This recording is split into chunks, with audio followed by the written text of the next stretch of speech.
Hey, Prime members, you can listen to Crime and Sports early and ad-free on Amazon Music. Download the app today. In the depths of an Atlanta forest, a clash between activists and authorities ends in tragedy. I'm Matthew Scher, and on my new podcast, We Came to the Forest, we expose the hidden truths behind a shootout that left one activist dead and countless lives forever changed. Binge all episodes of We Came to the Forest ad-free on Wondery Plus.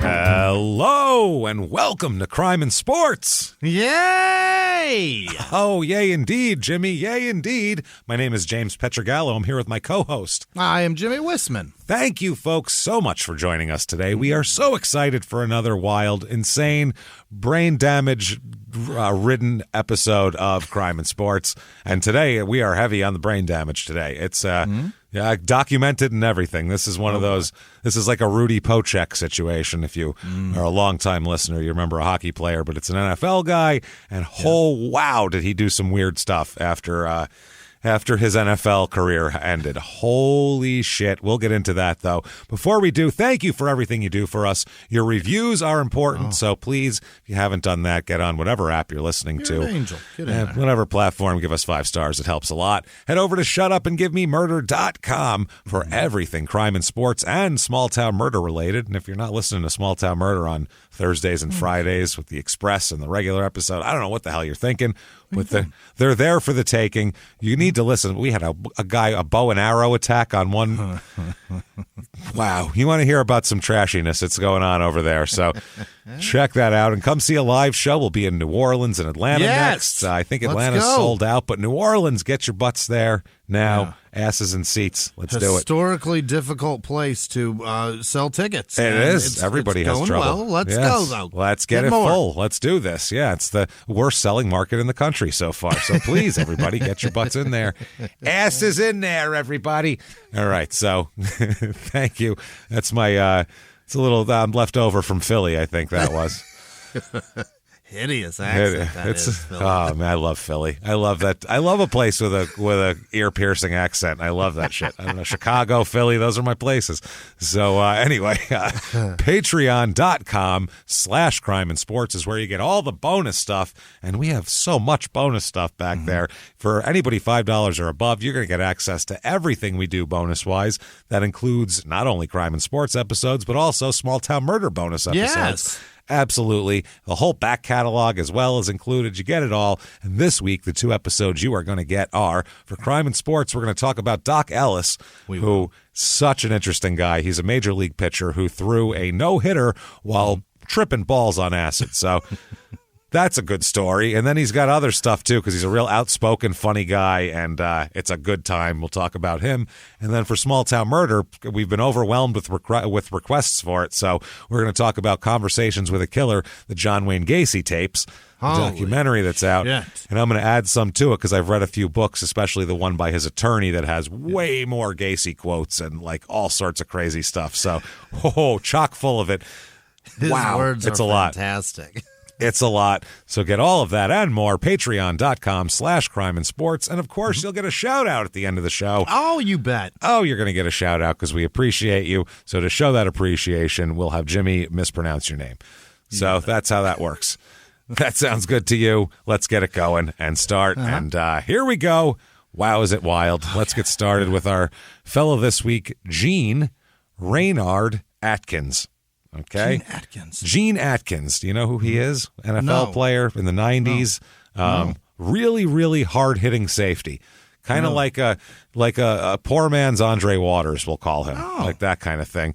Nickname is Mean Gene, of course, after, there's Mean Gene Okerlund, who is he's the Mean Gene. He's the standard bearer for Mean Genes, but we'll take it, obviously, for this guy here. Mean Gene.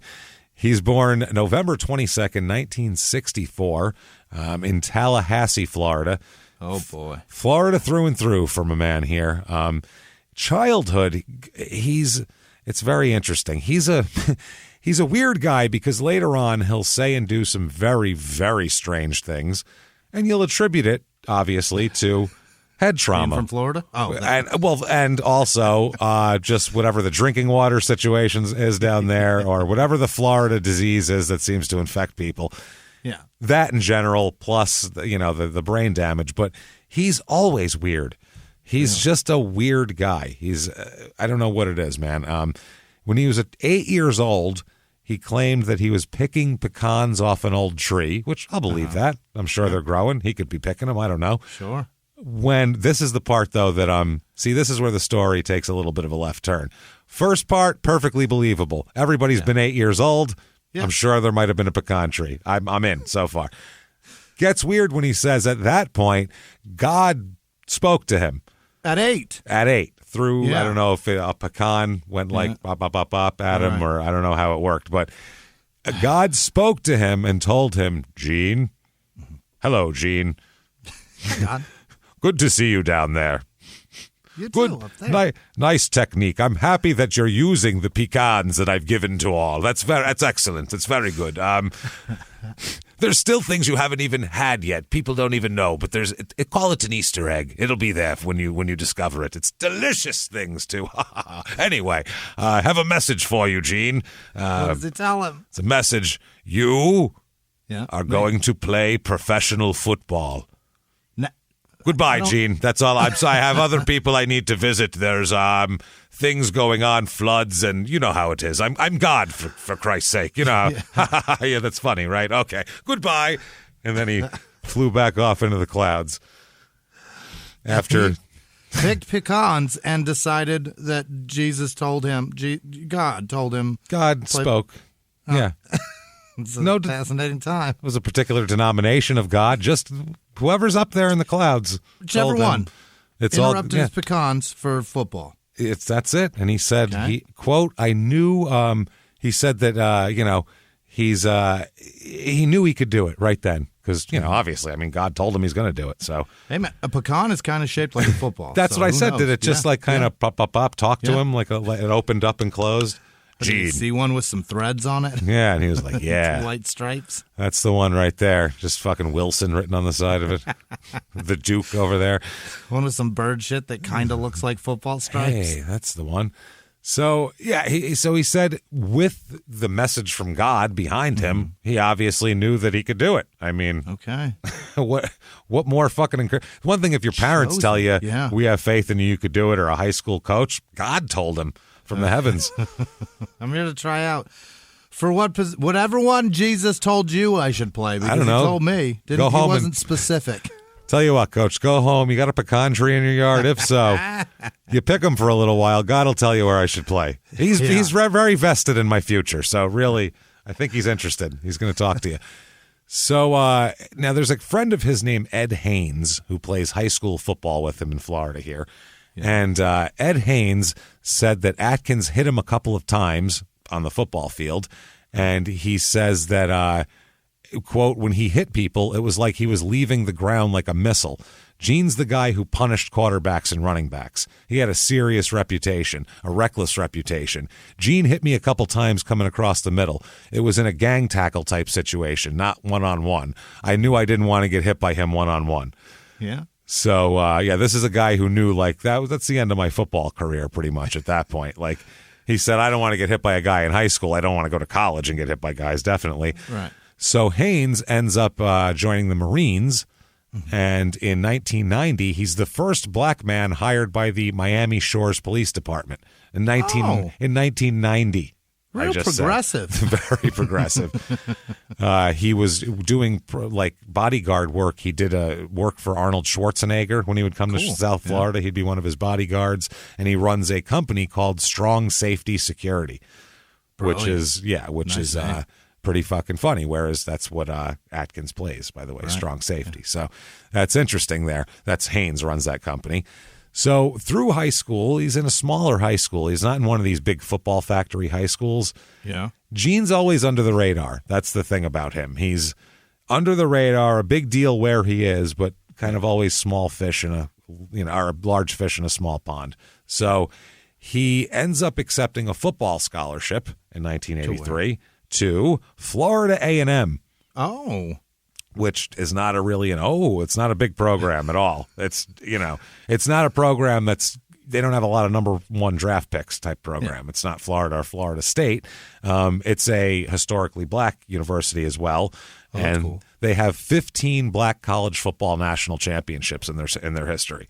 Is that right? So yeah, they're storied in that capacity, but they're overlooked by NFL scouts. They were only playing black colleges? No, they play other colleges too, but they're in it's like a different league, essentially. So, also 29 Southern Intercollegiate Athletic Conference titles. That's all the historically black schools in that one. 8 MEAC titles and 1 national, they're 2A. It's a 2A school. So 1 national 2A championship. That was in 1978. They won the 2A national championship. Was Gene there? No, Gene was not there. Gene was there for the bad times. In the 80s. Well, the 70s, 78, they were winning, and then by the 90s, late 90s, they started being good again. But when Gene was there, it was right after they defunded the whole. They funded. I have some details on it here. During the 2004 season, they attempted to move up to the Division 1A. For the show. Play for the national championship, and they would have became the only historically black college to do that, but they were forced to abort its bid for some sort of money reason, I believe. So 86, 87 here, they said, coach here said, quote, "We had a lot of problems starting in the early 80s when our football package was cut." So that's right when Gene came in there. This was the guy who said this was the school's marketing and development, the head of the marketing and development department.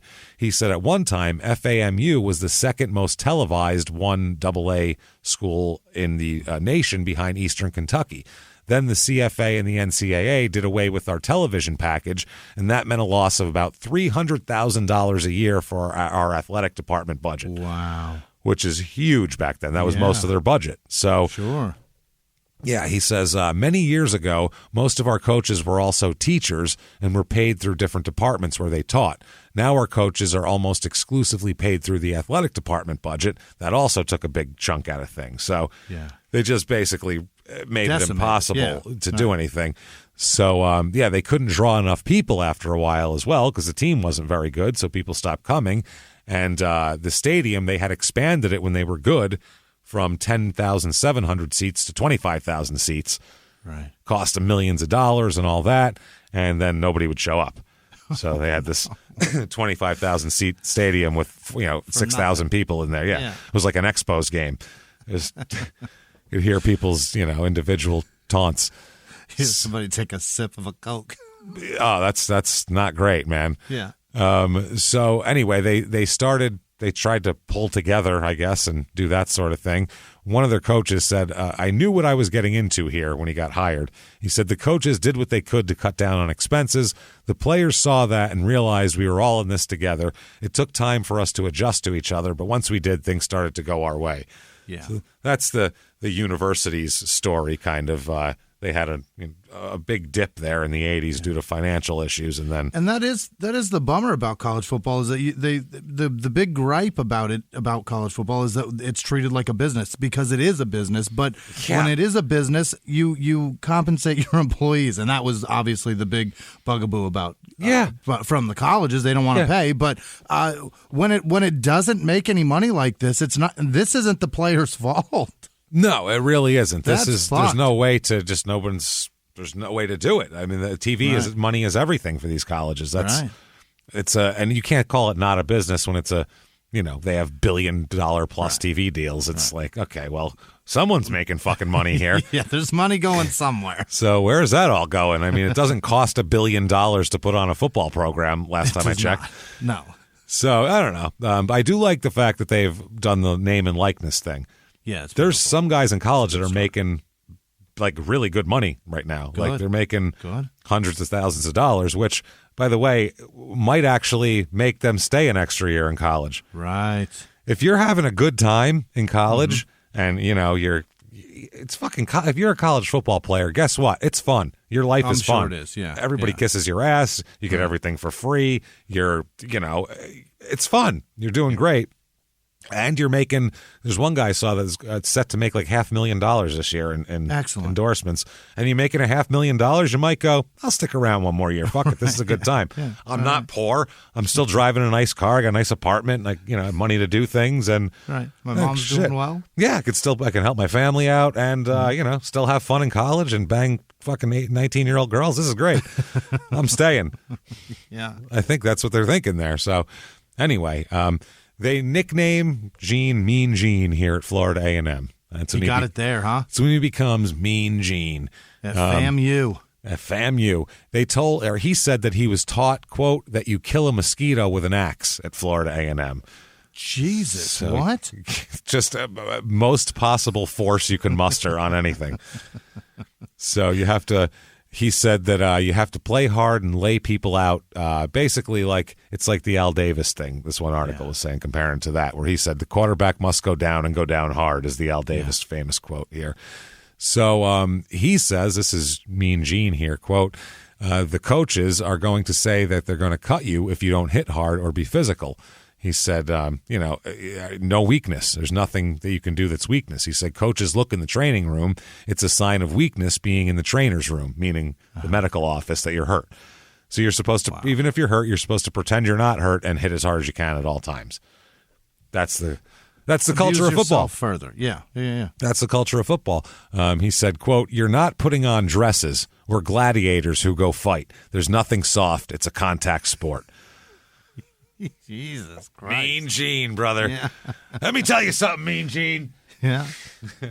This is why football was so great, though.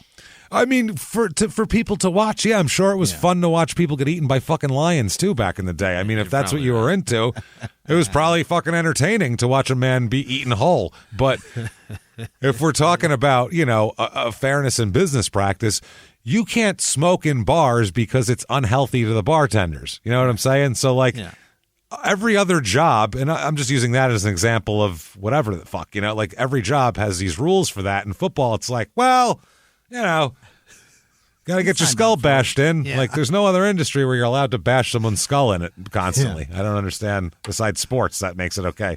And I get it, Caleb. Your customers love to smoke. Mix the Cosmopolitan now. And I'm not saying there shouldn't be football, because I'm a huge football fan and a giant hypocrite too, because I want to watch it and I don't want guys to get brain damage, but I do want to see exciting. So who the fuck knows? That's why there's no solution. Because even people like us who are on the player side with all this brain damage shit, we're still but I still want to watch football. Yeah, and sometimes the plays called and the penalties called they appear so fucking soft, and it's but I want to watch a sport that I can't do, and that feels like I can do that. Yeah, when you take all that out of it, it feels like that was part of it. Is that guy got hit in the head real hard and then played the next play? I'd be in the hospital. That's what you're impressed with. It's part of it. I get it. I totally get it. So here's a guy named Alfred Simmons we'll talk about here. Okay. He is a teammate. He's a halfback on the team while Atkins plays safety. He's also his roommate at Florida A&M. He's Mean Gene's roommate. Mean Gene and Alfred here. Okay. So Alfred Simmons and Atkins, they become super tight over this time period on the team and roommates. Atkins, quote, this is funny. This is how they became roommates, according to Alfred Simmons. Quote, Atkins was kicking somebody out of his room and I just passed by. I said, I'll be your roommate, and walked in and put my stuff down. That was easy. So, when they were moving into rooms, apparently one guy didn't last fucking 5 minutes, didn't last past orientation in the room before Gene kicked him out. No one wants to trifle with Gene, by the way. He is, nobody. We're talking from other players to Don Shula to he doesn't back down from a fleet of armed police officers. He has no on field and off, reckless abandon, full speed ahead. Nothing soft. We're not putting on dresses here. This is full contact gladiator action all the time. Mosquitoes with axes. All the time. So anyway, they end up becoming very good friends. After graduation, though, Gene wants to pursue the NFL, and this guy's not an NFL-type player, so they kind of drift apart for a few years here. And our Simmons ends up opening a construction company a little bit later on. He works in construction, and he's got a whole construction thing. And we'll join up back again with Simmons in a little while because he comes back into Gene's life in a major, major, major way. So go build some shit, Al. We'll be around. That's right. So he plays at Florida A&M, and by 1987, it's, by the way, I cannot find like anything for. All I saw was, I think in 86 they were 5-6, the team. Otherwise, I can't find like. It's really hard to find any information on Florida A&M for some reason. It's not. Yeah, they don't. It's not. Even if you look at like Football Reference and you go to guys and it doesn't have any other stats from there. Weird. Yeah, you click on Florida A&M on other things. It goes to the basketball team. You can't even get shit from the football team. It's very weird. Just go and watch, and nobody took down any notes of what happened. I mean, I'm sure they did. They just nobody's. I don't know. I don't know them to the internet yet. Yeah, nobody's keeping that shit like collated or some shit. I don't know. FAMU. We keep that in the family. That's it. That's it. It's all. Hey, you know what? Don't tell nobody about this. Hey, they have football omerta here. Let's play a game and nobody tell nobody. Nobody tell nobody what we're doing. All right. All right, we won. Shut the fuck up, man. Keep it down. Shh, there's fucking reporters everywhere. Shut up. They're gonna write tell it anybody. Jesus Christ, we're trying to keep this on the low here. He might have the records for college sacks. Nobody has a fucking clue. It's possible. He might have had 48 interceptions in his junior year. We don't know. We honestly don't know. But either way, by 1987, he's done with school. He played 4 years, and he's hoping to be drafted into the NFL. If not, he's hoping to catch on somewhere. So the 1987 NFL draft comes about. Jimmy, number 1 overall pick, Eric 87 Dickerson. No, that's 84. I don't know. 87? Was it Drew Bledsoe? That's like 92, 91. Was it Junior Seau? That is 90. I'm getting close. Was it Rocky Ishmael? That is later even. I think you just went farther. That's like 92. Who was number 1 in 87? Vinny Testaverde. Are you serious? Oh, yeah, from Miami. They were really stomping everybody. He was a number 1? Number 1 overall draft pick, Vinny Testaverde out of Miami. Shit. He went to Tampa, so that makes sense, too. A Florida guy. I mean, that's to fill seats as much as it is for anything else. Number 2 overall, Cornelius Bennett, the great defensive player for the Buffalo Bills forever. Alonzo Highsmith for Houston, that's a bust at number 3. Brent Fullwood for Green Bay, another bust, exactly. Let's see. Kelly, the first quarterback after Testaverde is number 6, and that's Kelly Stouffer. Oh, no. Yeah, not great. All of these people, Jerome Brown, Shane Conlon go in this. Jerome Brown was great as well. All these people pick above. They don't pick number 10 overall. Rod Woodson, the Hall of Famer. Really? Missed him, everybody did. Yeah. Number 10, wow. He's the guy that you wanted in this draft. After that, it kind of really deteriorates into, DJ Dozier, Haywood Jeffries, Roger Vick. Yeah, not good. Rod Berenstein and his Bears, Jim Harbaugh at the end. Denver got Ricky Nattiel that year, the third amigo. Oh no, they got him there. Yeah, and then how far down? 27. Okay, second to last in the first round. And then Mark Ingram, the Giants got with the last. That's pick. A good pick. That's a good pick. Right after that, though, Nate Odom's of Buffalo, who's around forever.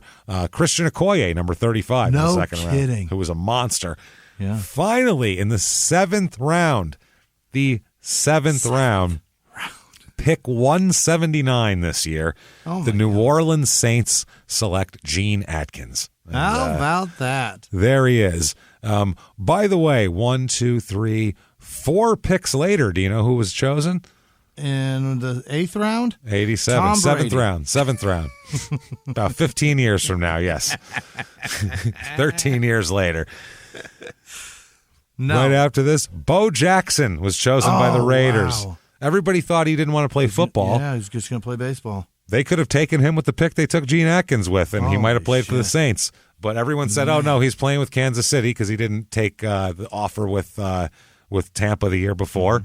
And then, they took a flyer on him, and next thing you know, we had Bo Jackson. Yeah, and then he's crumbling his hips on no hit. Yep, another 5 years from there. Yeah. So anyway, number 7. So 7th round pick, though, you're not guaranteed to make shit. No. Or make the team. I mean, they're taking a chance. You might be selling patio furniture in a week. You have no idea. You're not renting an apartment. You're staying in a motel like during training camp. There's no...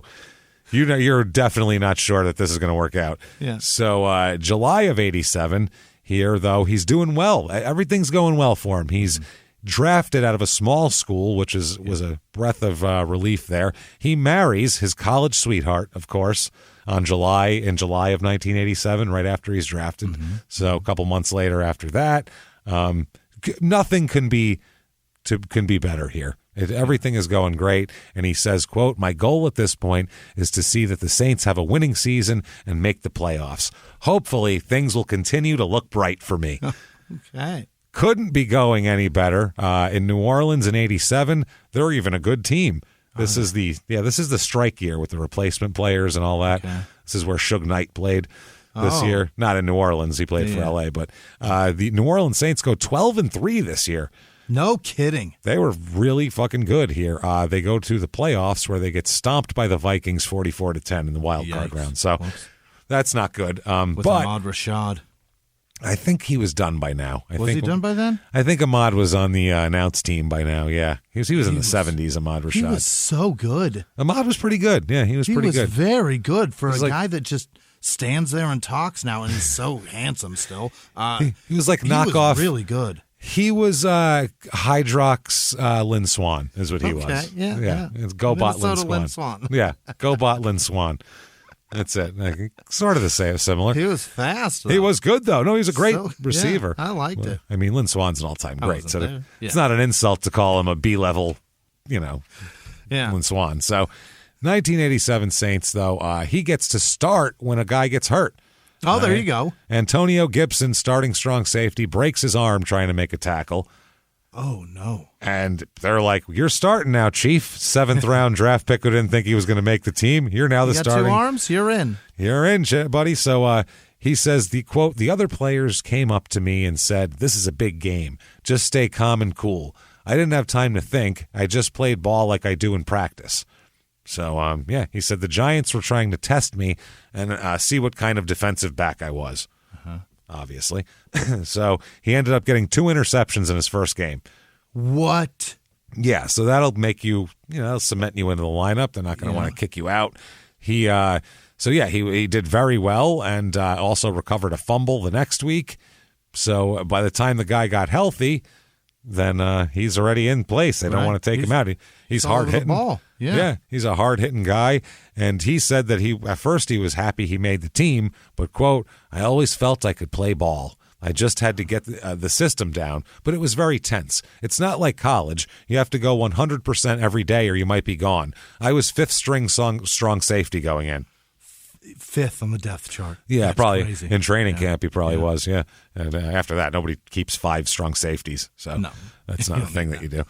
The coach of here, Dom Capers, who he was the secondary coach at that point, not even a coordinator, who was a big-time coach. He said, "We were looking for speed and coverage ability, and it doesn't make any difference if you're playing at the biggest school in the country or the smallest if you can do those things." He's explaining why they found him. He's only about 6 foot, 200 pounds. He's not a huge guy, 6'1", 200 pounds. But he said he hits like a fucking freight train, and they love that about him. And he's returning punts and kicks at this point in his career too. He's very involved in the game. Very involved in the game. Punts and kicks, by the way, is where you get a whole lot of brain damage. You're running, you have a huge head start, and the people have a 40 yards head start running at you.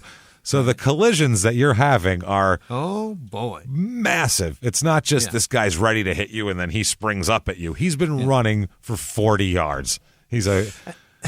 And that's how they indoctrinate rookie receivers into the league. Brilliant. That's see if they can take it on special teams. Great. Then they're all hurt. Perfect. That's You're great. gonna kill a man.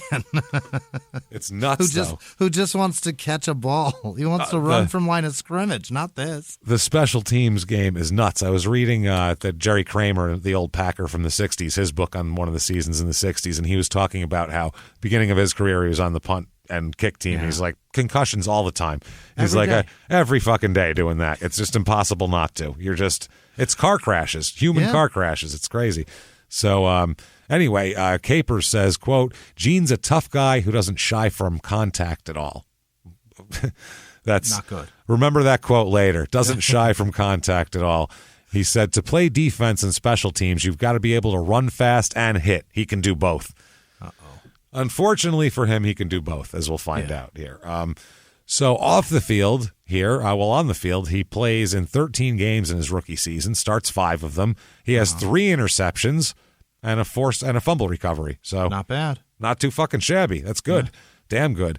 Off the field here, he loves it. He couldn't be happier. Yeah. He's walking on sunshine, Jimmy. He's having a great. He's when the Saints are coming marching in, and he's doing it all right now. Behind the closed doors of government offices and military compounds, there are hidden stories and buried secrets from the darkest corners of history. From covert experiments pushing the boundaries of science to operations so secretive they were barely whispered about. Each week, on Redacted, Declassified Mysteries, we pull back the curtain on these hidden histories. 100% true and verifiable stories that expose the shadowy underbelly of power. Consider Operation Paperclip, where former Nazi scientists were brought to America after World War II, not as prisoners, but as assets to advance U.S. intelligence during the Cold War. These aren't just old conspiracy theories. They're thoroughly investigated accounts that reveal the uncomfortable truths still shaping our world today. The stories are real. The secrets are shocking. Follow Redacted, Declassified Mysteries on the Wondery app or wherever you get your podcasts. You can listen to Redacted early and ad-free right now on Wondery Plus. A few miles from the glass spires of Midtown Atlanta lies the South River Forest. In 2021 and 2022, the woods became a home to activists from all over the country who gathered to stop the nearby construction of a massive new police training facility, nicknamed Cop City. At approximately 9 o'clock this morning, as law enforcement was moving through various sectors of the property, an individual, without warning, shot a Georgia State Patrol trooper. This is We Came to the Forest, a story about resistance. The abolitionist mission isn't done until every prison is empty and shut down. Love and fellowship. It was probably the happiest I've ever been in my life. And the lengths we'll go to protect the things we hold closest to our hearts. Follow We Came to the Forest on the Wondery app or wherever you get your podcasts. You can binge all episodes of We Came to the Forest early and ad-free right now by joining Wondery Plus. He says he'll be at the grocery store and someone will say, "Do you play for the Saints?" And he'll just be like, "Yeah, that's right. That's right. I'm wearing this jersey." Mm-hmm. What gave it away? The helmet in the produce section? Was that I'm not it? taking this off ever. I know. Yeah, most people are wearing like hats or no hat. I'm wearing a full helmet and shoulder pads. I understand how that could be distracting. Yes, I play for the Saints. What gave it away? The coaches yelling at me to get which fruit to get behind me, blowing whistles and shit. He said, quote, they always say things like, "We've been waiting 21 years for a winner." They say to keep up the good work, and then if we make the playoffs, the city will have a second Mardi Gras this year. Wow. And they do make the playoffs. That's twice. That's a pretty low bar. Make the playoffs and get blown out by the Vikings, and we're going to have a parade for that shit? Deal. I'm in. Let's go. Wow, they're really not. No wonder why they were so excited when they won the Super Bowl 15 years ago. Holy shit. So he said he loves it. He couldn't be happier. He's the starting strong safety for the Saints, and they're winning, and the fans are loving him. And he said he could basically walk down the street without touching the ground because he's half floating on air, and the other half of the time the people will be carrying him above their heads. He's so excited. Grace. It doesn't get any better than this, right? They won nothing. You'd want to bottle this feeling, though. Yeah, and keep it forever. Like if you could relive any year of your life over and over, I would imagine he would choose this one. Probably. Who the fuck wouldn't? This is amazing. Everything's going wonderfully. And for him, it gets even better. We'll talk about it, but it's a questionable choice. March 28th, 1988, in the offseason, a son is born, Jimmy. Okay. Son is born, Gene Renard Atkins Jr. Absolutely. Although their middle names are spelled differently, but this guy still, Junior is on all of his shit. His father's middle name, Gene, has a Y in his. It's Reynard, and his is just Renard. Does he not know how to spell his own name, maybe? I don't know if he forgot what his middle name was spelled like, but you may know this guy. Doesn't go by Gene. He goes by Gino Atkins, who was a all-pro, Pro Bowl, all-world fucking player from 2010 to 2020 in the NFL. Jets, yes? No. From Cincinnati for 10 years. Cincinnati. That's right, yeah. Absolute. I mean, he's a monster. So he's good, yeah. 1, 2, 3, 4, 5, 6, 7, 8-time Pro Bowler. Holy shit. 2-time first-team All-Pro. I mean, That's Gene's son. That's Gene's son. Yeah, Gino. Holy shit. Gene said he knew right away he wasn't going to be a skill player. He goes, by the time he was 5, I knew he was going to be on a line somewhere because that's a big kid. He's a big guy. Gino here ends up to be 6'1", about 310 pounds. He plays at. Yeah. Great player, really big guy. Amazing. Yep, he had 2012. He had 12 and a half sacks, and real good player though. So that's his son. Might make the fucking Hall of Fame, man. He could. He's excellent. Yeah, I mean, he was a big name for the Bengals too. Huge for them. That's who you're facing. 8-time Pro Bowler. It's no joke. That's a lot of. That's he gets a lot of respect there. He really does. So, but that's his son. But he does name him Junior. So we don't know what's going to happen now. His career's over. We don't know. He could get into some shenanigans. Well, with the junior part, it's one of the two is the fuckery. One of the two will always do it, though. Either the dad is so arrogant that he fucks up, or the boy is so arrogant because he's special. He's a fucking second. God damn it! I'm a junior. This is Gene, and my dad's in the NFL. Look at that. But no, Gino's fine. This is Gene's hubris here of everything is so great, I'll name my son after me, and I'm sure I'll be fine after that. And then, of course, the curse of Junior follows Gene, not his son, thankfully. So his son can't help who the hell what his name is. So the 88 Saints go 10-6, but don't make the playoffs. Is that right? That's brutal, 10-6 and no playoffs. The NFC. Very strong. 88 was when that was in the middle of that time when the AFC didn't win a Super Bowl for 15 years. So that was right in the middle of that. They were crushing people. And then right after the Niners quit, then the fucking Cowboys took over. Then the Cowboys took over. Oh, man, the NFC was so strong. They were tough for a long time. So, you had the Bears were good every year in the 80s. The Eagles, Giants were good. The Redskins were good every goddamn year. There was a lot of good teams in that league. Saints. So the Saints, even though they're good, they don't make the playoffs. But, hey, that's all right, though. Gene is playing. He plays in 16 games, starts 6 of them, 4 interceptions this year. Okay. That's goddamn good. 4 interceptions, 1 forced fumble, 2 fumble recoveries, 50 tackles. Wow. Having a goddamn good year. He's a part of it. He's known as one of the hardest hitting guys on the team. Mm-hmm. And this was these Saints were fun, by the way. I remember as a little kid not little, but a kid. Sure. These Saints were like, Bobby Hebert was the quarterback, guys like that. Dalton Hilliard, Ironhead Haywood was on these teams. Pat Swilling and on defense. They were nasty, these teams. So Sam Mills. These were really good teams. So April of 89 as well, he finishes his education and ends up getting his degree as well. He went back to school. Stuck through it. Yep, got a Bachelor of Science in Physical Education degree from Florida A&M in April of 1989. So look at that.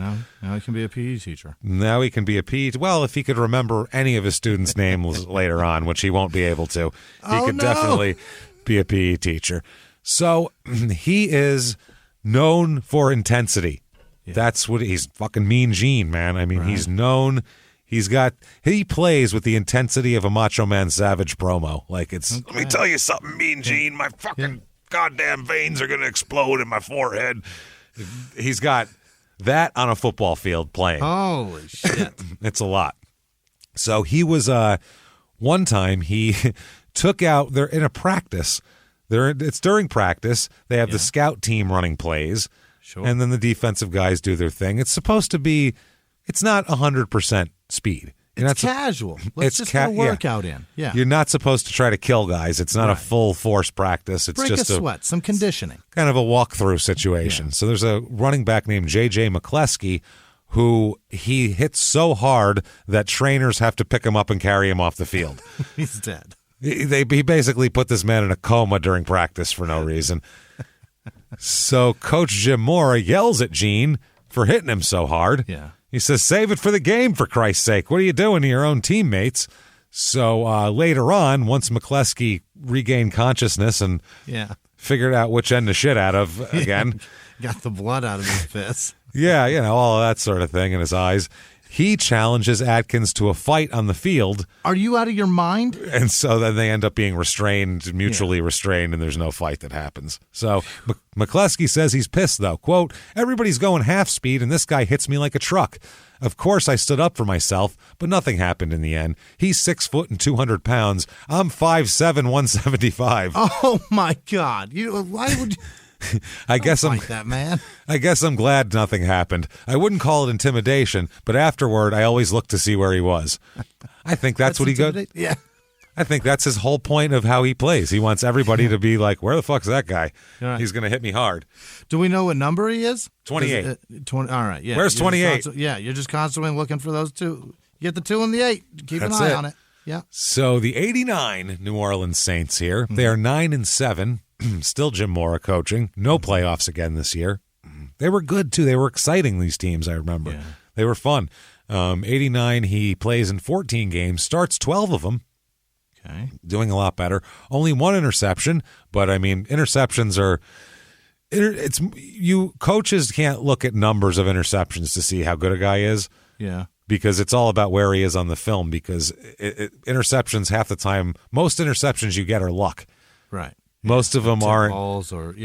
Balls got tipped up in the air. You're standing there and it falls into your fucking hands, or shit like that. A lot of picks happen like that, or even a Hail Mary at the end of a half or something. That pick. Well, that's no coach is counting that as you're a spectacular player because you play that right. That wasn't it wasn't on him. That's on just the luck and the position of the ball, and it's just a decision. 8 people jumped into the air and you happen to come down with the ball. Like that's not a real. QB just decides to throw that side. You know what I mean? That doesn't mean you're a master of coverage. That's so. They're not looking at it that way. He does have another forced fumble and 2 fumble recoveries again. So. He's a ball hawk. He's around the ball. He's aggressive.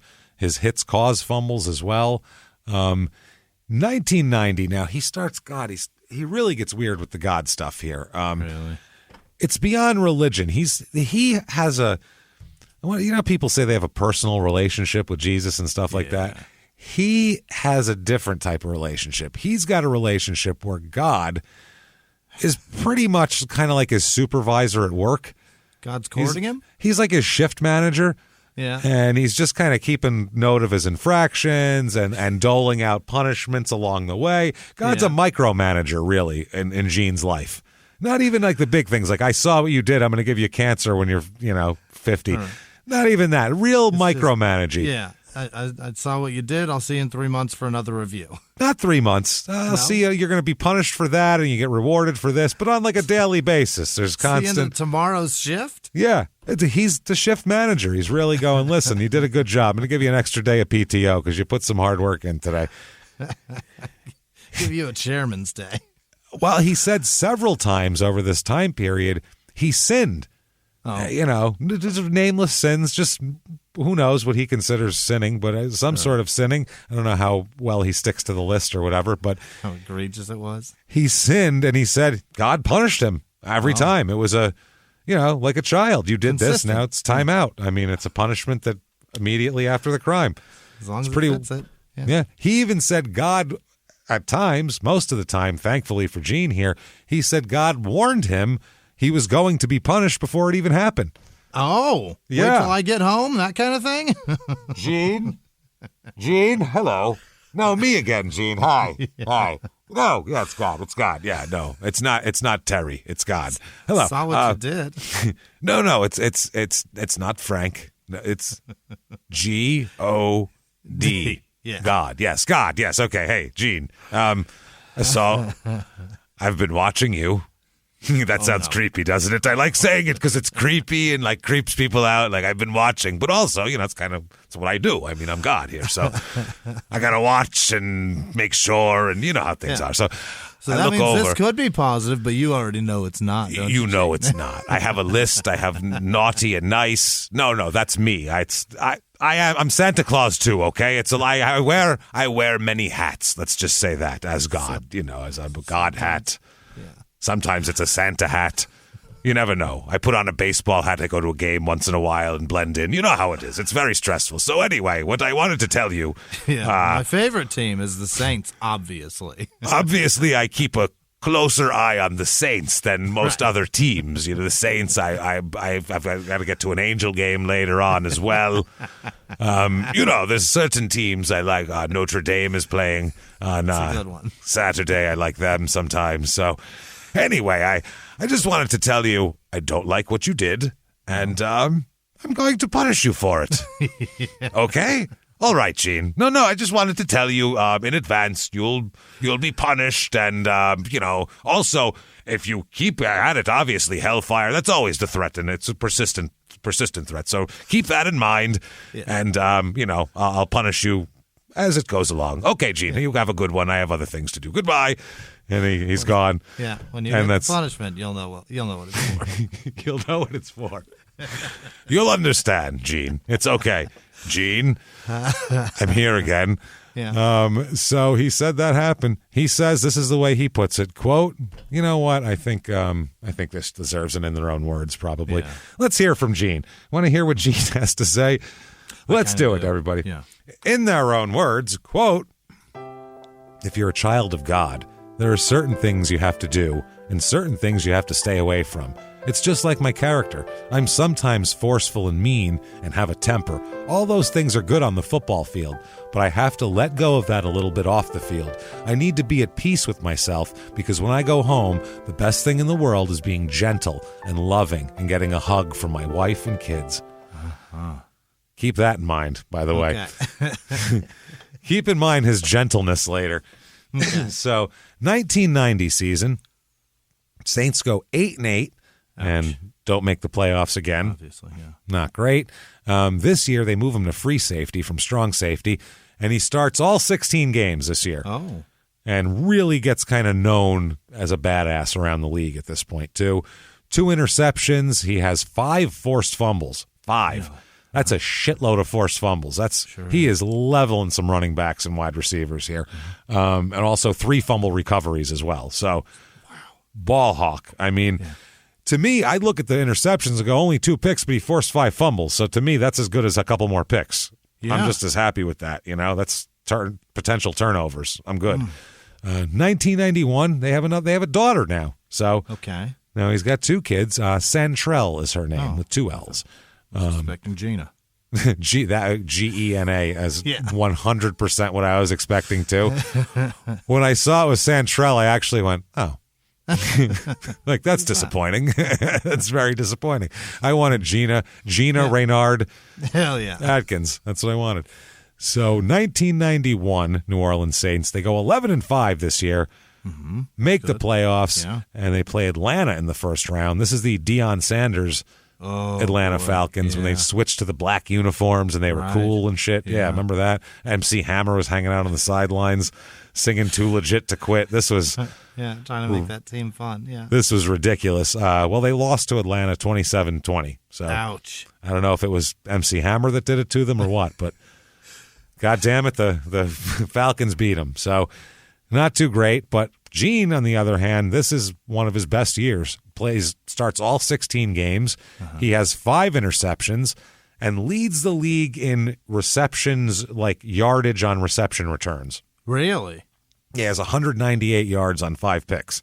That's think about that. Wow, that's about 40 yards a pick. That's he's incredible. Averaging. Yeah. He had a couple real long ones, it looks like, but no touchdowns somehow. So somehow they would catch him at the end. I don't know how that works, but he had a long of 79 yards too. So impressive. Moving. And still didn't get in the end zone. Still didn't get. He got caught from behind probably by a receiver. Also 4 forced fumbles as well. Okay. So, and 2 fumble recoveries. So this guy, and 75 tackles. So he is all over the place. Oh, 3 sacks this year, too. My God. 3 sacks from the free safety spot when they do a safety blitz. He's the guy. That's the most incredible play. Hits like a freight. Oh, it's frightening. Imagine being a quarterback and being like, okay, that guy. What the fuck's he doing there? He's not supposed to be. Oh, shit. And he's in full sprint already. There's nothing you can do. I have no way to account for this guy. He's way faster than these big guys. No one's blocking him. Right. Shit. This is bad. So anyway, yes, he's doing really, really well. Also, he's been returning, like I said, punts and kicks for the last he only does it 4 years, 91 season. Once he's this good as a safety, they can't risk him getting hurt on return plays anymore. But he does about 20 returns a year before that, actually. Kick returns, not punt returns. And no touchdowns, but pretty decent averages. 1 year he averages 25 yards a return, so it's pretty good. Yeah. Not too bad at all. 92 New Orleans Saints. They go 12-4. Is that right? That is fucking awesome. In 92 they were that good? Yeah, really good. You probably don't remember it because they lost in the wild card round, so it didn't matter. Yeah, they lost to Philly 36-20. Eagles got them. Yeah, Randall Cunningham and Reggie White, Jerome Brown. That was Yeah. They were good at that point. Eagles, that was like the best team of that era to never make a Super Bowl. Think about it. Those late 80s, early 90s, they had so many good teams, so many like good players, Keith Jackson and Byers and Cunningham and all these great players, and they just never quite could get over that hump. Stunk it up. Yeah. Well, they were like the second tier of those teams. We mentioned like Bears, Redskins, Giants, Niners being kind of the big ones of the late 80s. They were kind of the 5th or 6th team in there. And in the early 90s, the Cowboys were so fucking dominant. So dominant. They were good, and the Niners were really good, too. So one of those teams was going to bump you off, and this year the Eagles bumped them off, and then I'm sure the Cowboys bumped them off, and that's how that worked. Yeah. So anyway, he's doing very well. 3 interceptions this year, plays all 16 games, starts them all, has a forced fumble, a fumble recovery, 84 tackles. Yeah. He's cruising. I mean, he's good. He's really good. He's really good. The Saints, they fucking love him. I mean, he hits like a freight train. He's their whole kind of defensive personality starts with him. Kind of like solid 7th round draft pick. That's what I mean. Great draft pick. And it's kind of like they kind of model their defense, it seems to me anyway, off the way the Eagles defense is. They see how successful they are, and I think that's what they're trying to do. Hard-hitting free safety. Yeah. They got the linebackers, the linemen, same kind of deal. Hard-hitting and free-flying. Just let that guy go and let him just be a spy. And let him be, I don't want to say dirty, but definitely willing to. Waters was just dirty, but willing to just this guy's just reckless abandon the way he plays. 93, the Saints are 8-8 again, so no playoffs. It's at this point young Geno starts to he's coming into the Saints locker room and all that. He's getting the idea. Yeah, he's taking him in there. Young Geno says, quote, "I remember my mom telling me about how when I was real little, I'd go into the Saints dressing room when my dad played, and I'd put the players' shoes on and try walking around in them." With giant NFL dicks walking around. Just right at his head level, too, at that point. Well, he's just stomping around in a size 16 cleat. He comes out of there with 2 black eyes. 2 black eyes like, "Mom, I don't feel, I'm dizzy. I don't know what happened, but man, I got knocked around something fierce. Shit." Fat lip. Rolling around in a mushroom patch? What was happening in there? Hell happened to you? He's getting whooped. So Geno also says, "I went to a lot of NFL games when my dad was with New Orleans and the Miami Dolphins. I'd sit with my mom during the games and I'd wear the team shirts and everything. But then other times I'd get in the dressing room around all the players and it'd be like a kid in here be like a kid in here now around us," which I guess means awkward. I don't know what that means. I don't know what that means either. Geno, what happened? Geno, I don't know about Geno's brain damage or whatever, but Geno is a man of remarkably few words. Like, really?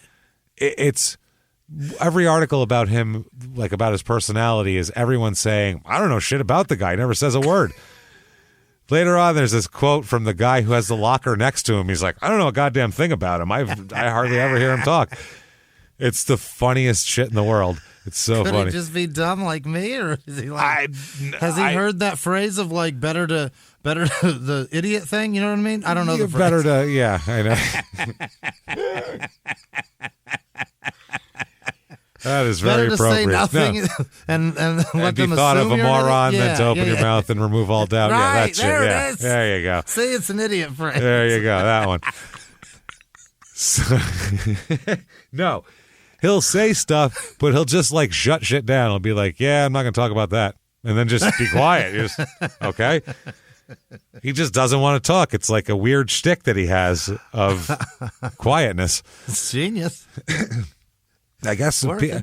after a while, the press would probably just kind of leave you alone. Yeah. What do you feel about the game today? It was good. All right, thanks, Gino. And they're going to go to the next guy. Bye. It didn't work for Marshawn Lynch. He would do that shit to him and just him, and they'd stick around. Because he refused to talk, which makes them go, "Why aren't you talking?" Whereas Gino, he'd just be like, "I'm talking. I don't talk much." And then they talk to people and then go, "I don't know. He doesn't talk to me either. So what the fuck do you expect him to talk to you for?" I don't even have a microphone. Yeah. At one point, the head coach goes, "He never says a word to me except like, 'Hi, coach,' but I assume he talks to the other players. I don't know." And then they go to the other players and like, "Doesn't talk to me. I don't know shit." It's so weird. We'll get to it. There's quotes. It's funny as shit.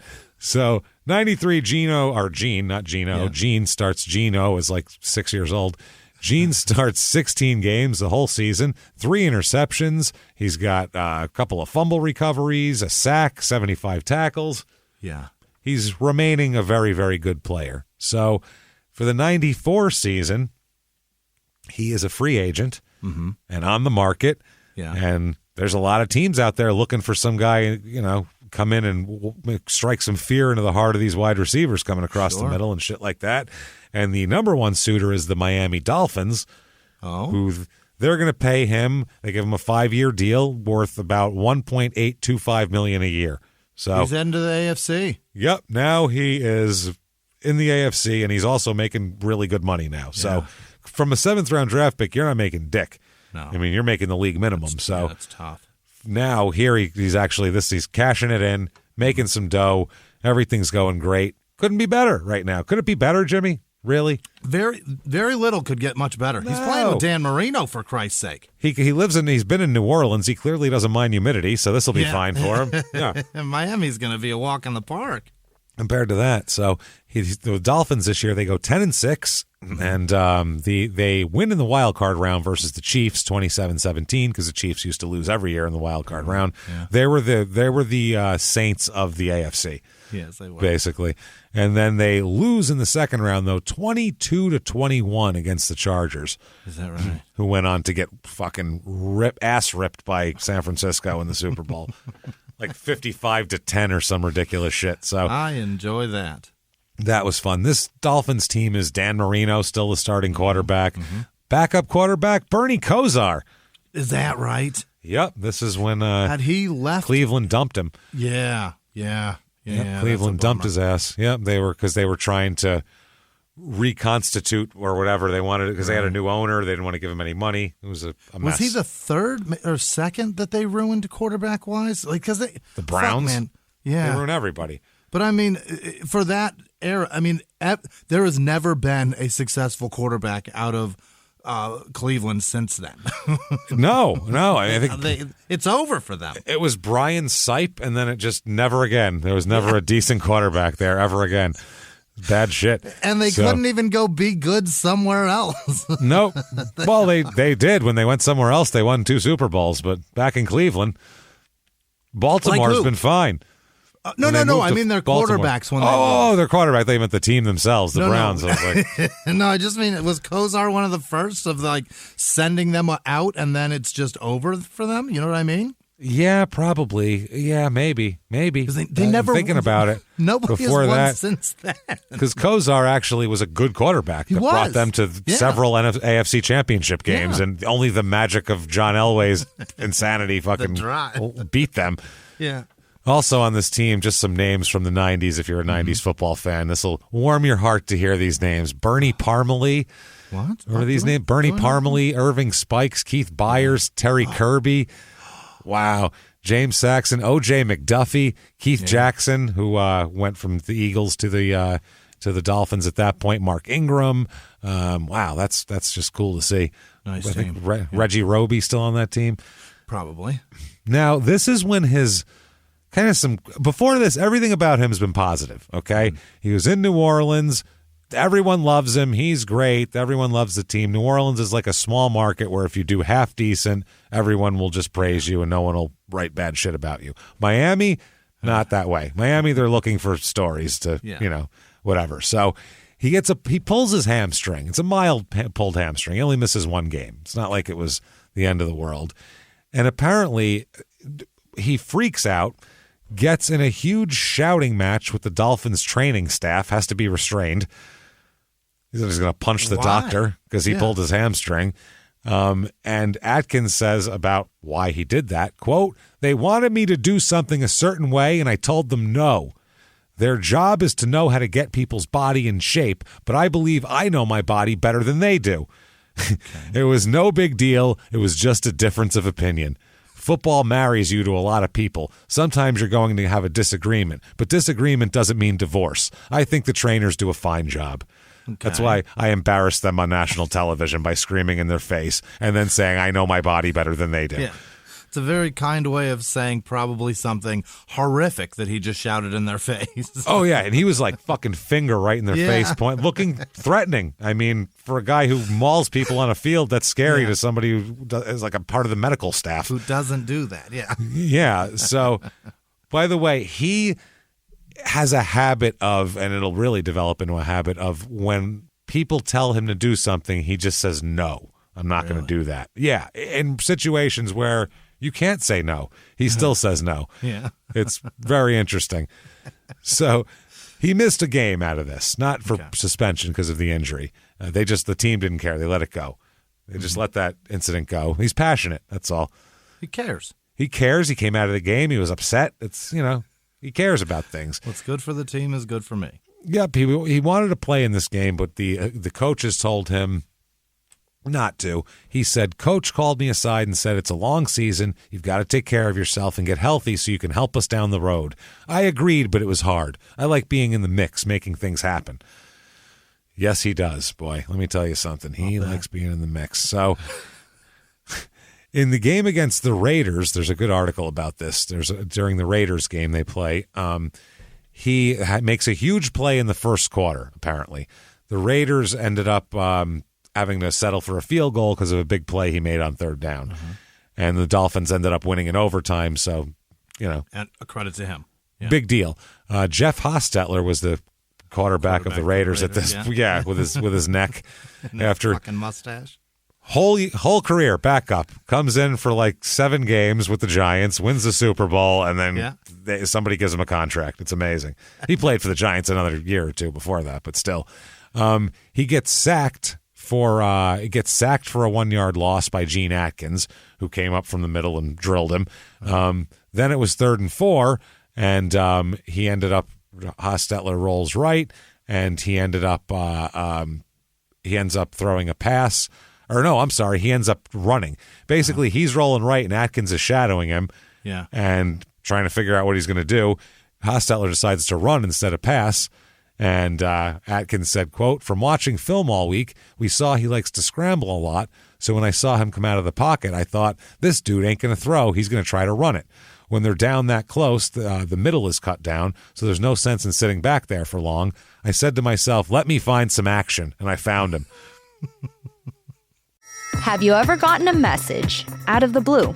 Maybe you ignore them, or maybe you end up in conversation. Maybe they tell you about an amazing offer. I can really show you how to make some money.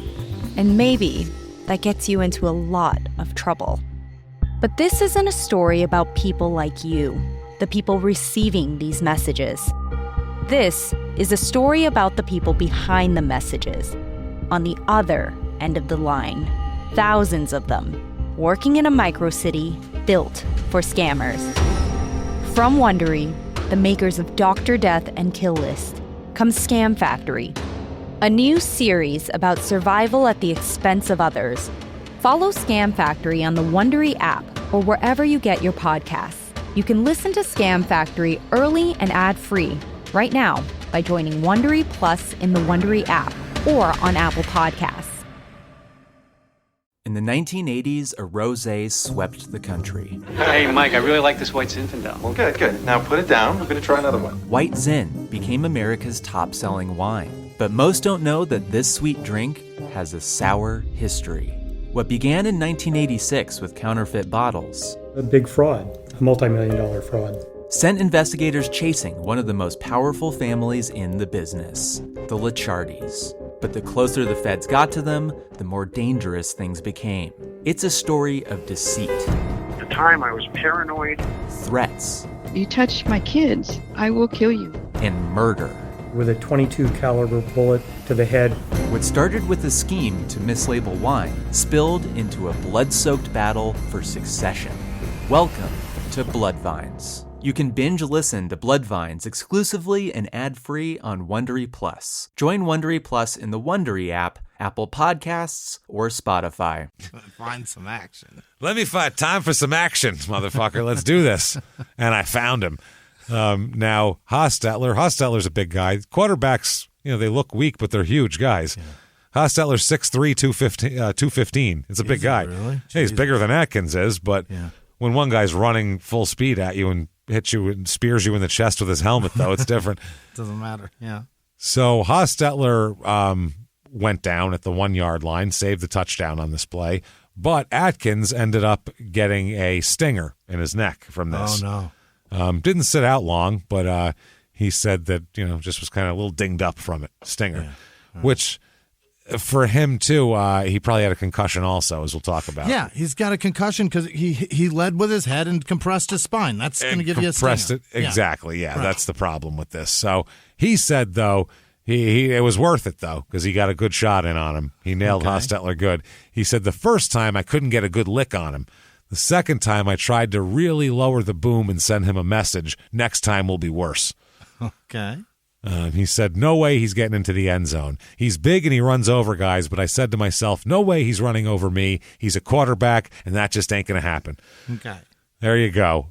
He said it ain't going to happen at all. And, he said he's, quote, who is this? This is his defensive coordinator, said he's, quote, an intense football player, a big league hitter, an excellent safety. He's a true professional in that he wants to do it exactly the way you tell him to do it. No question, he's been a significant addition. They love him, even though everybody hates him. It's perfect here. He replaced Louis Oliver. And he said, this is Gene, Oliver was a good player when he was here, but he's not here and I am. I've got to play Gene Atkins ball. It's not flashy or it's not fancy or flashy like Dion. No hoot and hollering, but I'm going to hit you and I'm going to try to intimidate you.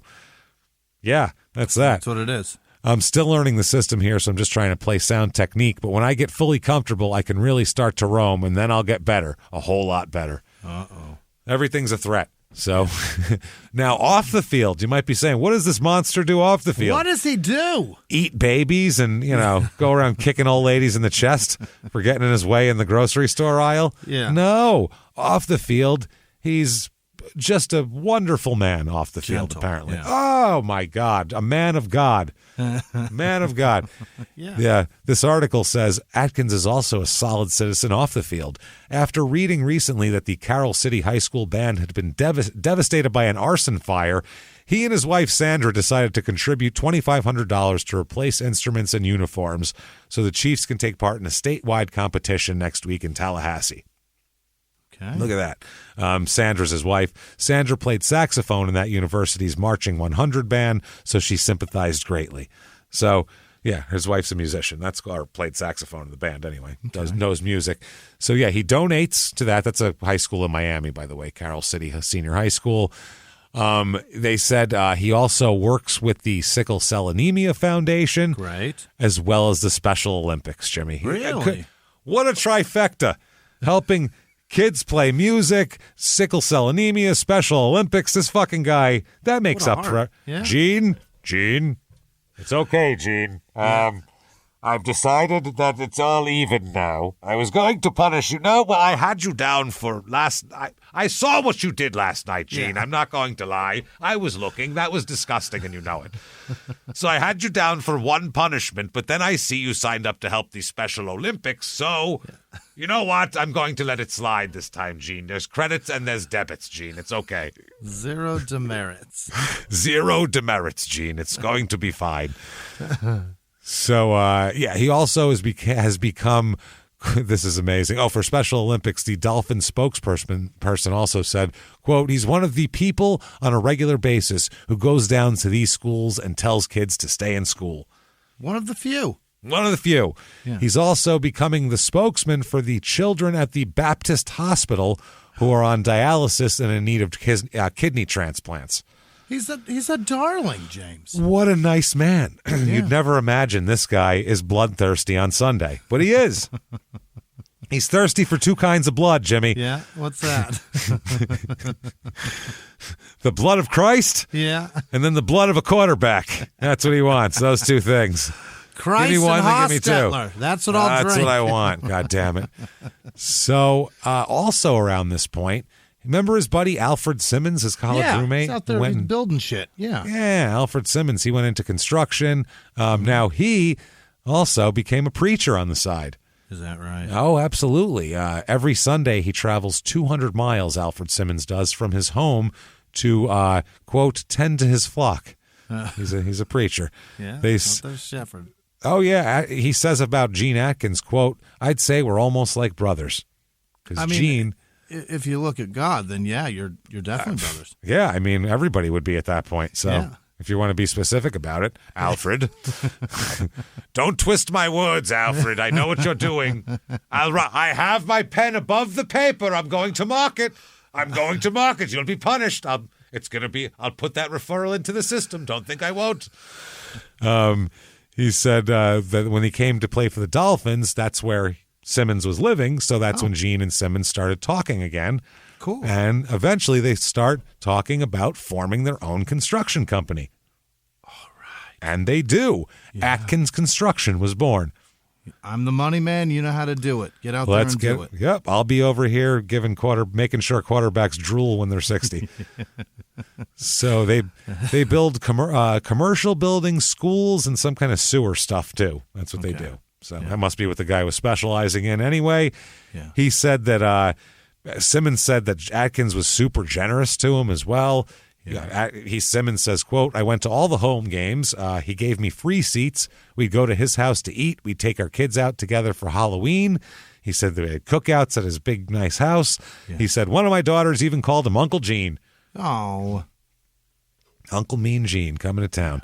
So 94 here, he plays in 15 games with the Dolphins. He has 3 interceptions, 3 forced fumbles, 64 tackles, and a sack. Not bad. They got exactly what they paid for. Yep. An intimidating guy that does all of that. Now 95 comes around, and in the training there of the training camp is a little bit of an issue. Okay. With what? A little bit of an issue here that we'll talk about with a reporter. But before that, I'd like to talk about how there's two sides to the man and how he's also, as he puts it, a servant of God. Yeah. Now, before we get to that, we need to know about how he serves God. All right. Mm-hmm.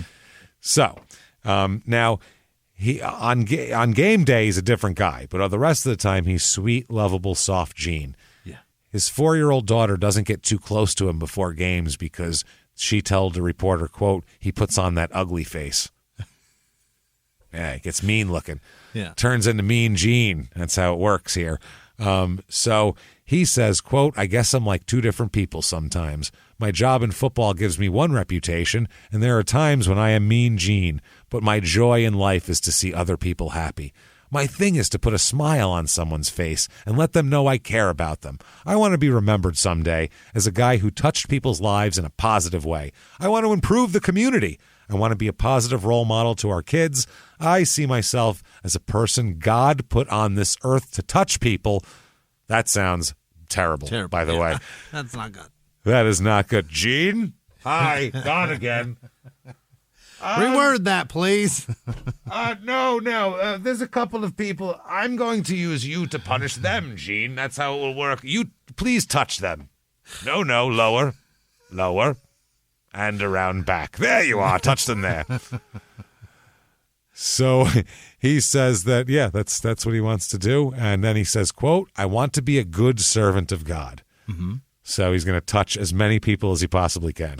Yeah. That's what God wants. What do you want from me? Field. On and off.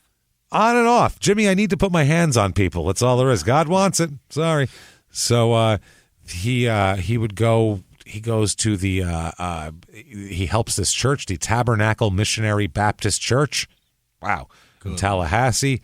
The church needs all renovations. Like shit started falling down, dilapidated. So he gave them a check. He gave the Reverend the Reverend Stan Lee Walker a check for $100,000. Wow. That should do it. That'll do it. So they were able to fix it all up. His mother, Gene's mother, whose name is Pearl, of course. That's a great name, Pearl for an old lady. It was a wonderful moment, she said. When Gene gave over that money, there was hollering and clapping and thanking God. Many football players don't think of anybody but themselves, but my son is different. Not my Gene. He's a good boy, my Gene. I'll tell you something right now. Good boy. God knows it. Yeah. God touches him, and he wrote it down. God gave him one credit for a demerit sometime, whenever he wants. Hall pass day. Hall pass. Yeah, this is definitely hall pass action here. This is a get out of jail free card. I think this is. So he said, Atkins, when said, well, what made you do that? He said, quote, well, I was sitting in my house, and it's not a quote, but this is what he says. I don't know why I said quote. I was sitting, because I'm a moron probably. He said, I was sitting around, and God told me to give to the church. So So I did. I heard it. Gene. There's a bad roof on the Tallahassee. I know there's a lot of churches, Gene. I have to go from one to the other. My time is very, very thin. So he says that, yes. And he said it's obviously, he said that God talked to me when I was little. God talks to me all the time, and I do what he tells me. Yeah. Do what he tells me. That's it. So at construction, here at his construction company, he's the president and CEO. That's what he does. And does the books and all that kind of shit. They say, they go here, this is from an article, quote, Atkins sits in a finely appointed leather recliner behind a sleek mahogany desk. A CEO report sits in front of him, and pictures of his family are on a table behind him. Like a regular business guy. That's what they're trying to say. Look at that.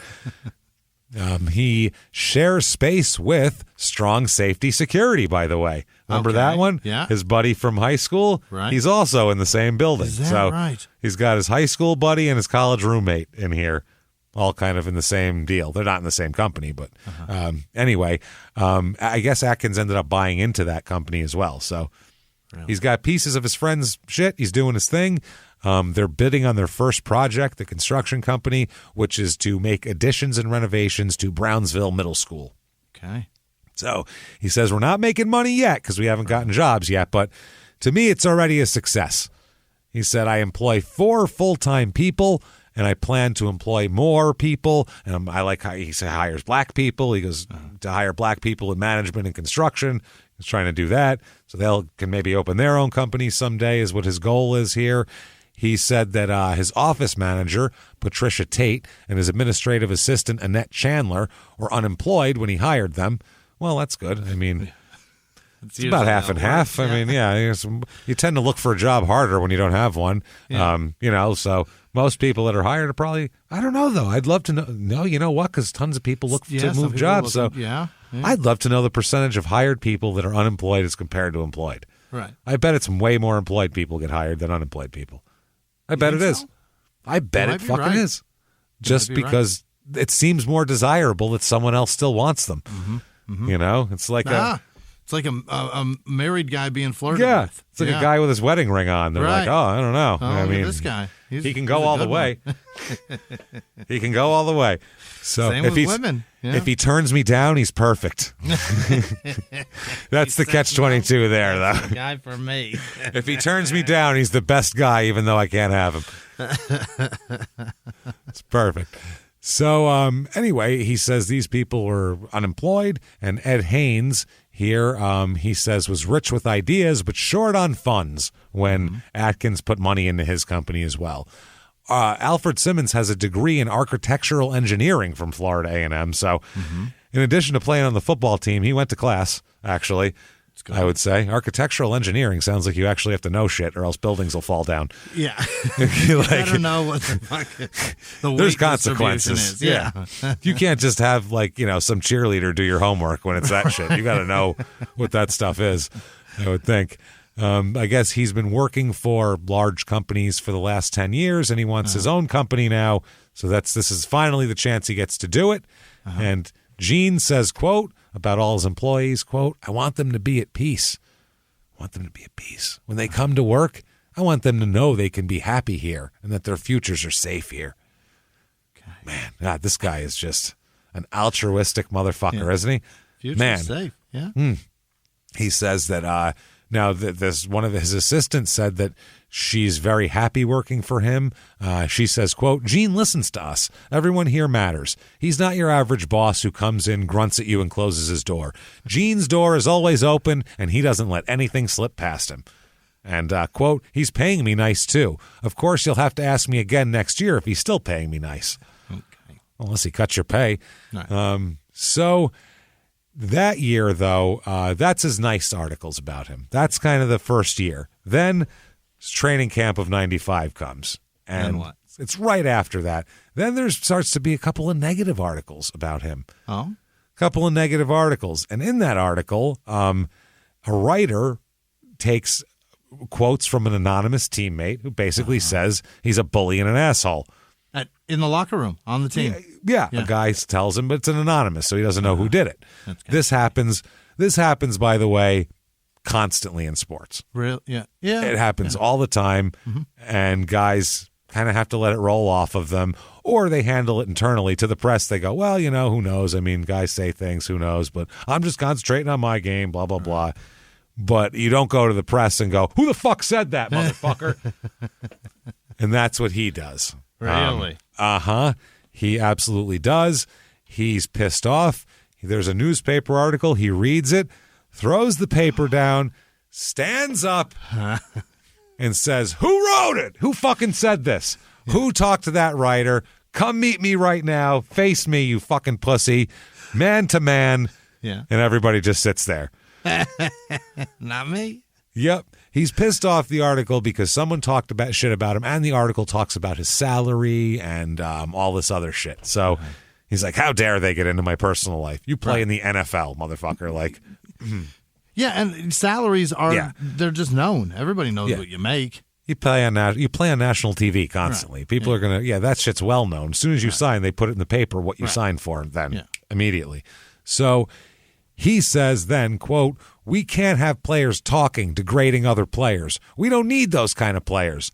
Those are the same type of people who will start to point fingers and lay blame if things don't go right. Yeah, that's what he says. No one comes forward. He sits back down again, crosses his arms, pissed off. Okay, pissed off. Next day comes. He couldn't still. He's been trying to get this person to come forward. He's been asking other people, do you know who talked to that reporter? Yeah. Nobody knows, right? He asked God. God's like, sorry, busy that day. Wasn't there. Didn't know. He's asking everyone he knows. So finally, he finds the guy who wrote the article.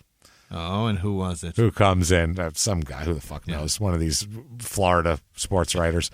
So he ends up getting upset at him, basically. He runs over to him.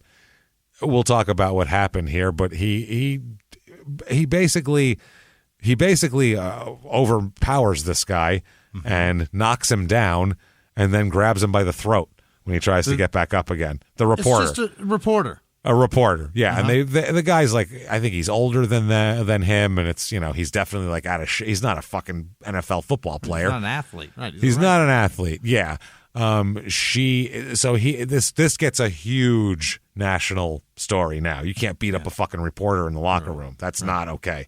Like, that's, In football, that's one thing they tell you. Doesn't matter what happens, don't beat up a reporter, please, because that just gets every journalist in the country to hate your fucking guts. Yeah. And they're going to try to get you out of the league because why not? Nobody wants to be roughed up by this asshole. So he says about it, quote, I have a temper just like any other person, but I'm disappointed about what happened. Yeah, he's sad. Shouldn't have done that. About the reporter or the about roughing him up. About roughing him up. Okay. Both, really, but he shouldn't have taken it out. Now, Sandra Atkins, his wife, when she heard about it, she said, quote, my heart sank. I know he probably just saw the guy who wrote the article and all the anger came up on him. That night we sat down and talked about it and how something like this could affect the kids in school, a bad article like this. Yeah. I told him, you're getting older now. You should know better than this, but maybe he's not old enough yet. I guess not. He's in his 30s, right? Shit, he's got to be 30, I think, right now. Yeah. So that's old enough. So the point of this was he got mad here. Cole is the I don't know his first name here. What the hell is his first name? I can't find it. But his last name is Cole, the reporter. So anyway, he gets into an argument with him. He gets chest to chest with him, and he knocks him down, this guy. Yeah. He is 5'11", 242 pounds of doughy writer shit. Doughy sports reporter. Yeah, this guy eats the layouts that the team put out. A lot of donuts. Yeah, and knocked that guy down because he won't divulge his fucking source? He was angry that he even wrote it, I guess. So the Cole guy here, the reporter, he slowly rose up, and Atkins follows after him, I guess. And Cole put his hand on Atkins' shoulder to say, like, hey, it's okay, to try to calm it down. So Gene, rather than, do anything, get off of me or anything like that verbally, he just grabs him by the throat. Gene grabs this reporter by the throat with his left hand and kind of throws him away by his throat, basically, while yelling, get your hands off me, because the guy touched his shoulder. So a team public relations official then had a stroke standing there. Imagine you're the guy who then has to smooth this over. Right. Fuck my job. No, this sucks. He has a stroke. He's standing nearby, doesn't have a stroke, but he jumps in the middle to separate them. Oh, God, Jesus, don't make this worse. And Atkins, and they were all separated and all that sort of thing. Later on, Don Shula said that he's going to fine him. He's going to fine him for this, Atkins. He says that fine will make it unmistakable that kind of confrontation that occurred today with a member of the media simply will not be tolerated, and we will do everything we can to ensure that it never happens again, including not suspend him and take no other action but a fine. Going to make sure. Up to and including letting the rest of this ride. Yeah, up to and including doing jack shit. So the Len Pasquarelli, who's the president of the Professional Football Writers of America, said, as detailed to me, the actions of Gene Atkins can only be termed reprehensible. Okay. Yeah. So, holy shit, this is fucking ridiculous, man. Jason Cole is the guy's name, by the way, writes for the Sun Sentinel of Fort Lauderdale. Oh. And Atkins said afterward, quote, we just had a misunderstanding.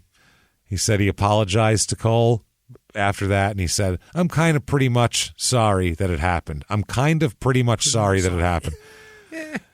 If you told your kid, apologize, and he said, I'm kind of pretty much sorry it happened, you'd fucking go, try again.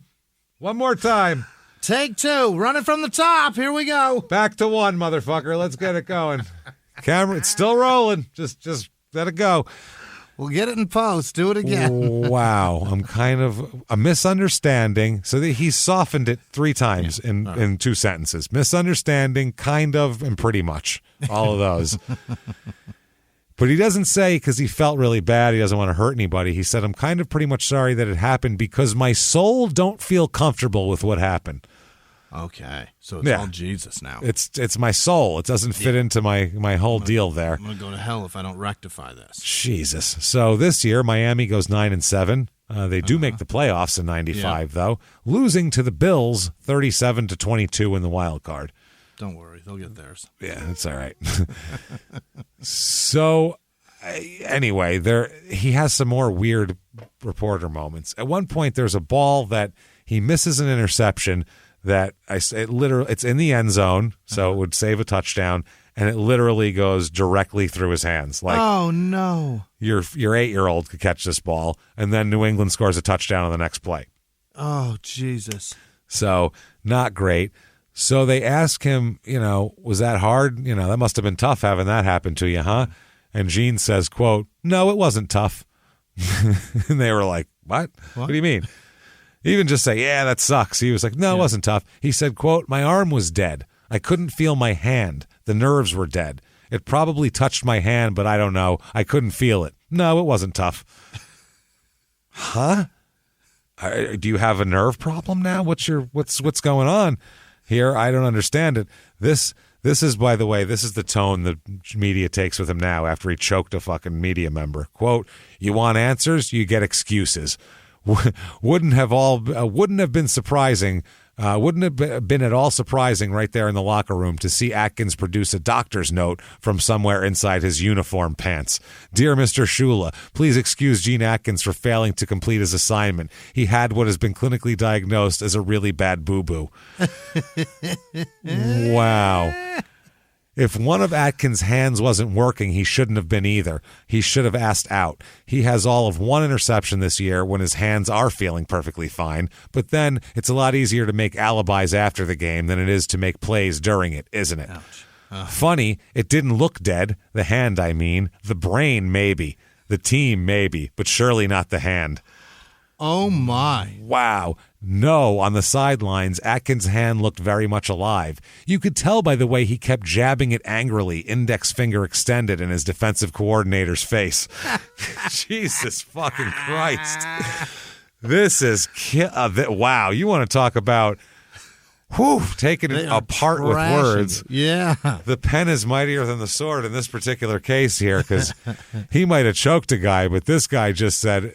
Wow, funny, it didn't look dead. The hand, I mean, the brain, maybe. He called him a slacker and a moron in the same sentence. Yeah. And then disrespectful into his coach's face. Yeah, a lazy, untalented, ungrateful slacker who is disrespectful to his coaches. That's perfect. Ouch. In football, that's all bad things for football. Yeah. So that is fucking funny. Then he says Atkins felt after the play that the coaches and teammates were blaming him for giving up the points. He said the defense called for him to get sucked into the middle and that he told the defensive coordinator, Tom Olividati, to, quote, "live with the decision you made." These are your consequences. You did this to us. You put me in the middle and you told me to hold my hands this far apart. You should have told me 1 more inch tighter and I would have caught it. That's what happened. Yeah. No, it's just one play, but I mean, it's the next play that is the dagger, so it sucks. In the red zone, if you blow an interception, that's huge. That's not good. Yeah. That really sucks. Asked whose fault the touchdown was, Atkins actually said this, quote, "I'm going to leave that alone. I'm not going to point any fingers." Why? Well, the hand's dead. Yeah. And he was pointing fingers on the sideline. Right. Quote, after the touchdown, Atkins screamed at Coach Don Shula, told his teammates to get the fuck bleep, but it's fuck.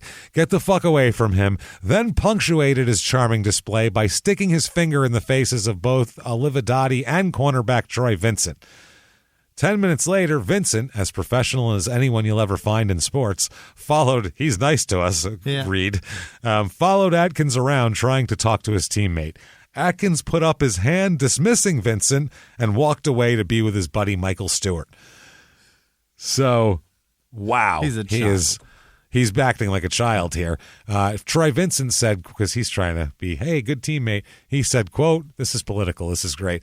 I know what happened on the sideline looked terrible, and when you lose, people will point to it. Emotions just started flowing. We weren't making any plays, and frustration settled in. To be honest, no one wants to take the blame. Gene can't be everywhere. He can't be the one on one side of the field helping me and on the other side of the field helping J.B. Brown and in the backfield tackling a runner for a loss." Mm-hmm.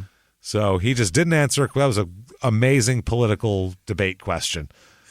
Yeah. Everybody's great. Okay, next question. I'm a good teammate. That year, Gene plays in 11 games, only starts 11, or plays in 16, starts in 11, has 1 interception, 1 forced fumble, 1 fumble recovery, 68 tackles. So still a decent year, but... contributing, yeah. Definitely they're saying that he's also fucking shit up at some point. 96, this is the year that they fired Don Shula after 26 years of coaching or some shit like that, 28 or whatever the fuck it was, and they hire Jimmy Johnson coming away. Remember, he was left the Cowboys, goes to the Dolphins. They go 8-8 this first season. Yikes. And, he only plays in 5 games, though. Really? Does our guy here. 5 games, doesn't do much. That is because in mid-October 1996, he's waived by the Dolphins. Waived. Not Waived. traded. Just, we don't need you. Bye. We're eating your salary. Here you go, asshole. That's it. We'll eat it on the salary cap. We don't even need to trade you. He waives him. Jimmy Johnson said, quote, he just didn't fit into the system. Gene's number one forte is run support and hitting. But our safeties have to be playmakers in the passing game as well. They have to be able to make the play on the ball. Gene has done that at times, but he just didn't quite fit. So that's why we made the change. Yeah, remember when he said, I don't play like Deion Sanders? Guess who I used to just have a couple years ago? Deion Sanders. I just had him and other guys. Yeah, I'm coming from winning multiple Super Bowls, and he's not perfect. And who the hell was the other guy? God damn it. For Woodson. the Cowboys? Yeah. Not Rod Woodson, the other, Darren Woodson. They had him as a safety. So they said Atkins was forced to take a 1996 pay cut during training camp from $1.2 million to $700,000. But he's going to cost the Dolphins $915,000 for the season this year, for that year, and $565,000 for being cut after June 1st, plus half his base salary. So that's $915,000. They still have to pay him this year. Okay. So not bad. Now, June of 97, he's out of football. No one else signs him. A year goes by. It's done. He's done. No, he's got a terrible reputation. Nobody wants him. Oh, boy. It's one thing to have that terrible reputation if you're in the sweet spot of your career. If you're in your peak everything and you're dominating, you can be an asshole. People will sign you. But when you're a locker room cancer in your fucking 30s and the twilight of your football career. Long in the tooth, bad for PR, all this type of shit. Then you go, there's another mediocre safety we can get to play backup safety. We don't need this fucking asshole. So that's what happens to him. So he decides he's got to concentrate on the construction business. That's what he's going to do. That's all he can do, which is good. At least he has something to fall back on. Yeah. A lot of these guys, they get waived, they go home, and they go, well, shit, what now? And then that's when trouble starts. Yeah. He's had a business going for a couple of years, so this should actually be good for him. He has an office to go to, a place to go. Instead, doesn't work out like that. No. This is when his behavior starts to become excessively erratic. In Miami, it started, obviously, because before that, he was always considered a nice guy off the field. He wasn't choking, fucking going at trying to fight teammates and shit like that. That wasn't part of it. Yeah. So this is when he starts really acting erratic off the field. Simmons said that Atkins told him he wanted a bigger role, and he doesn't need Simmons' input as much as he did before anymore. At the company. Don't really need you anymore, guy with the architectural engineering degree. Right, yeah. I got this covered. I'll bid these projects myself. Yeah, I know Don Shula, so it's no problem. I got this covered. So I guess the business was going well at the time, too, which is why Simmons didn't understand what was going on. Like, we're making money. What are you talking about? This is like a band where their number one album and someone's like, I want to go solo. You're like, why? Let's fucking make money first. Yeah. Let's run this fucking string out before you start a new one. Let's approach a different genre of music. I don't like the one we're in. Yeah. This is, Jesus, something. So Atkins talked of, he was saying maybe we'll have a merger with another company. Then one day, this is what Simmons says, quote, he said, I don't need you anymore. I said, fine, and left. The last time I walked out of there was the last time I talked to him. Wow. This is his college roommate. He fired him and never come back. Nope, don't need you, motherfucker. That was that. So apparently at that point, Simmons just went and got a job as vice president of one of their competitors. That's all. I'll run you out of business. This guy need a job. Sterling Contractors in Miami. And he said he thinks Atkins was jealous of Sterling Contractors because they got more business than them. So there you go. Yeah. He made it worse. So now that's June of 97. That happens. Okay. So less than a year, 10, 11 months go by. Mm-hmm. Well, actually, it's about 9 months go by. And March 29th, 1998. This is, wow. Jesus Christ. The Simmons are at home. It's, middle of the night or whatever, 1:30 in the morning, I think it is. And their front door Basically, someone threw a Molotov cocktail at their front door. Jesus. The Simmons family. Yeah. Okay? He's a preacher and a construction guy. Someone threw a Molotov cocktail and doused Angela Simmons' van with gasoline. Oh, my. So that's his wife. So Alfred was about 200 miles away with one of his children doing some church activity. So, quote, as the flames spread, Angela Simmons hurried her 2 children outside, then called 911 from a neighbor's home. The fire on the door, van, and lawn fizzled before the firefighters arrived. It's a limited amount of gasoline. Yeah, right. And it's also Florida, so it's so humid in the air. Yeah. You can't. And the grass is wet. Oh, it's wet. And we told you a while back, too, it's just little alligators down there, too. Yeah. So we told you in Small Town Murder. Baby alligators with water all over them. That's all. So they're meth gators. So 3 days later, that's scary. So Simmons comes home, finds out that somebody threw a Molotov, but who knows who? That could be any crazy kids or wild teenagers or some shit. Yeah. Anybody. Then 3 days later, something else happens. 3 days later. According to a policeman that covered this, he said, quote, when it didn't work the first time, the suspects went back again. Yeah. Okay. And also, you tried to burn a house down with a dude's wife and kids in it. Not even him. He wasn't even there. Weren't even checking. Yeah, didn't even fucking care.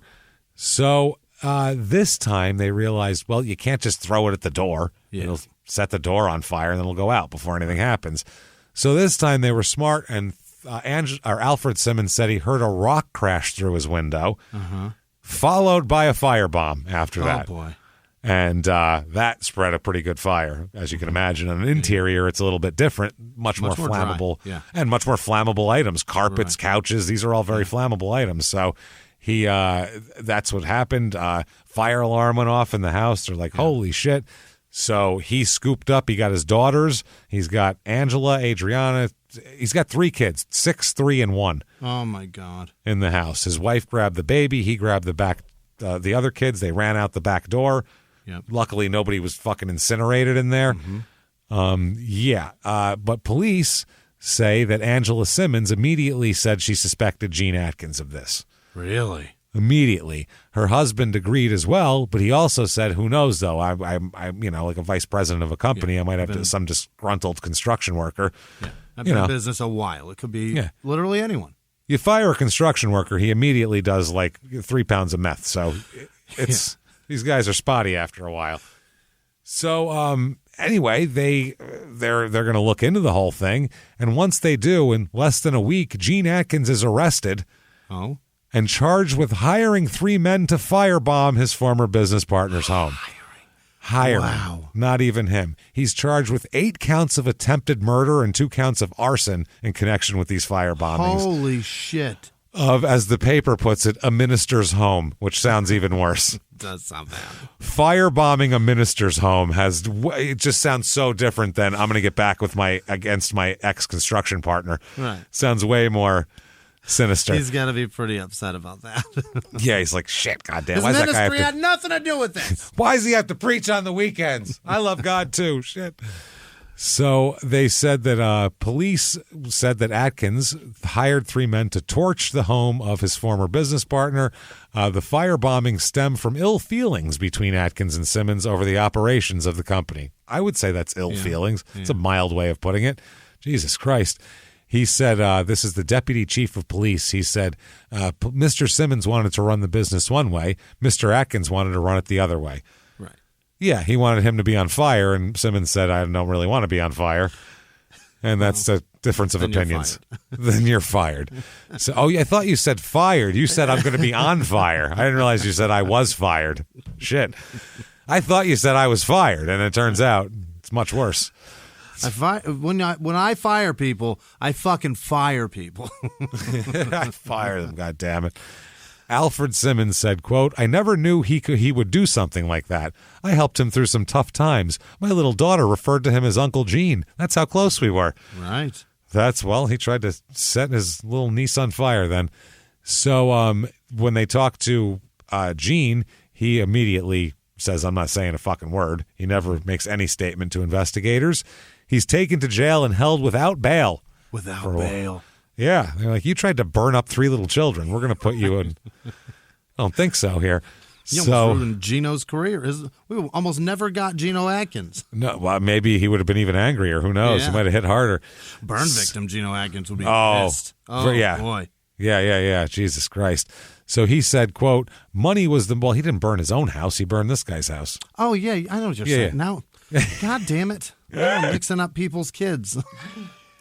He's named after him. He's Junior. How'd you give him to Alfred Simmons? I named my son Gino Atkins Jr. That's what I named him. That'd be like me naming my son Jimmy Wisman Jr. Alfred, why would you do that? It would make no sense.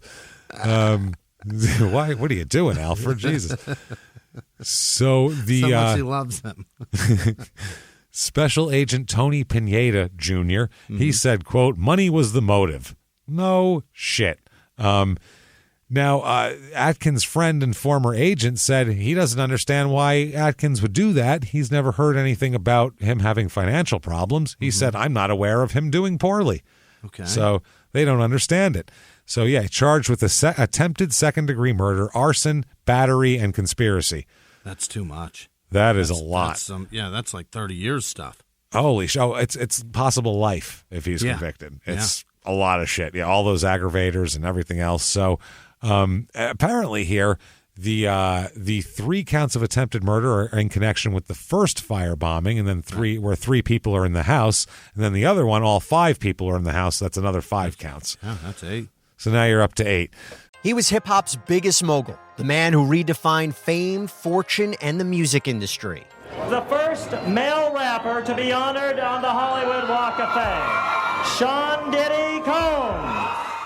Diddy built an empire and lived a life most people only dream about. Everybody know ain't no party like a Diddy party, so. Yeah, that's what's up. But just as quickly as his empire rose, it came crashing down. Today I'm announcing the unsealing of a 3-count indictment, charging Sean Combs with racketeering conspiracy, sex trafficking, interstate transportation for prostitution. I was up. I hit rock bottom, but I make no excuses. I'm disgusted. I'm so sorry. Until you're wearing an orange jumpsuit, it's not real. Now it's real. From his meteoric rise to his shocking fall from grace, from law and crime, this is the rise and fall of Diddy. Listen to the rise and fall of Diddy exclusively with Wondery Plus. In the 1980s, a rosé swept the country. Hey, Mike, I really like this white Zinfandel. Well, good. Now put it down. We're going to try another one. White Zin became America's top-selling wine. But most don't know that this sweet drink has a sour history. What began in 1986 with counterfeit bottles. A big fraud, a multi-million-dollar fraud. Sent investigators chasing one of the most powerful families in the business, the Licciardis. But the closer the feds got to them, the more dangerous things became. It's a story of deceit. At the time, I was paranoid. Threats. You touch my kids, I will kill you. And murder. With a .22 caliber bullet to the head. What started with a scheme to mislabel wine spilled into a blood-soaked battle for succession. Welcome to Bloodvines. You can binge listen to Bloodvines exclusively and ad-free on Wondery Plus. Join Wondery Plus in the Wondery app, Apple Podcasts, or Spotify. Now, where he would go, isn't that redundant? I wanted to kill the same 3 people twice, so can we make it 5? I get more charges for another shot. It's all in the same act, isn't it? Same people. Same people, same everything, same cast of characters. What are we talking about here? So they say 2 of the 3 men they have in custody at this point. One is Diedrich Blocker, 25, and Corey Graham, who live in Miami. They captured both of these people. They're being held without bail as well. One of the guys was already in jail on a previous robbery violation, for parole violation for robbery. So the 4th subject, an Anthony Holloway, was still at large, and they said Atkins knew Holloway, and Holloway contracted the other guys. There you go. They have a pretty intensive search for him. Now, Simmons, once he finds out that it was Gene that did it and he's charged with it, he says, quote, I guess he felt I was responsible for his business failing. He said, I was hoping it wouldn't come to that. People lash out in different ways. He said that we were good friends. We did call Gene Mean Gene on the field because he loved to hit people, but he thought he was such a nice guy off the field. Doesn't get it. He was this mean, yeah. No. Now, Gene's attorney, though, Ronald Gaynor, he says, nothing to see here. Yeah.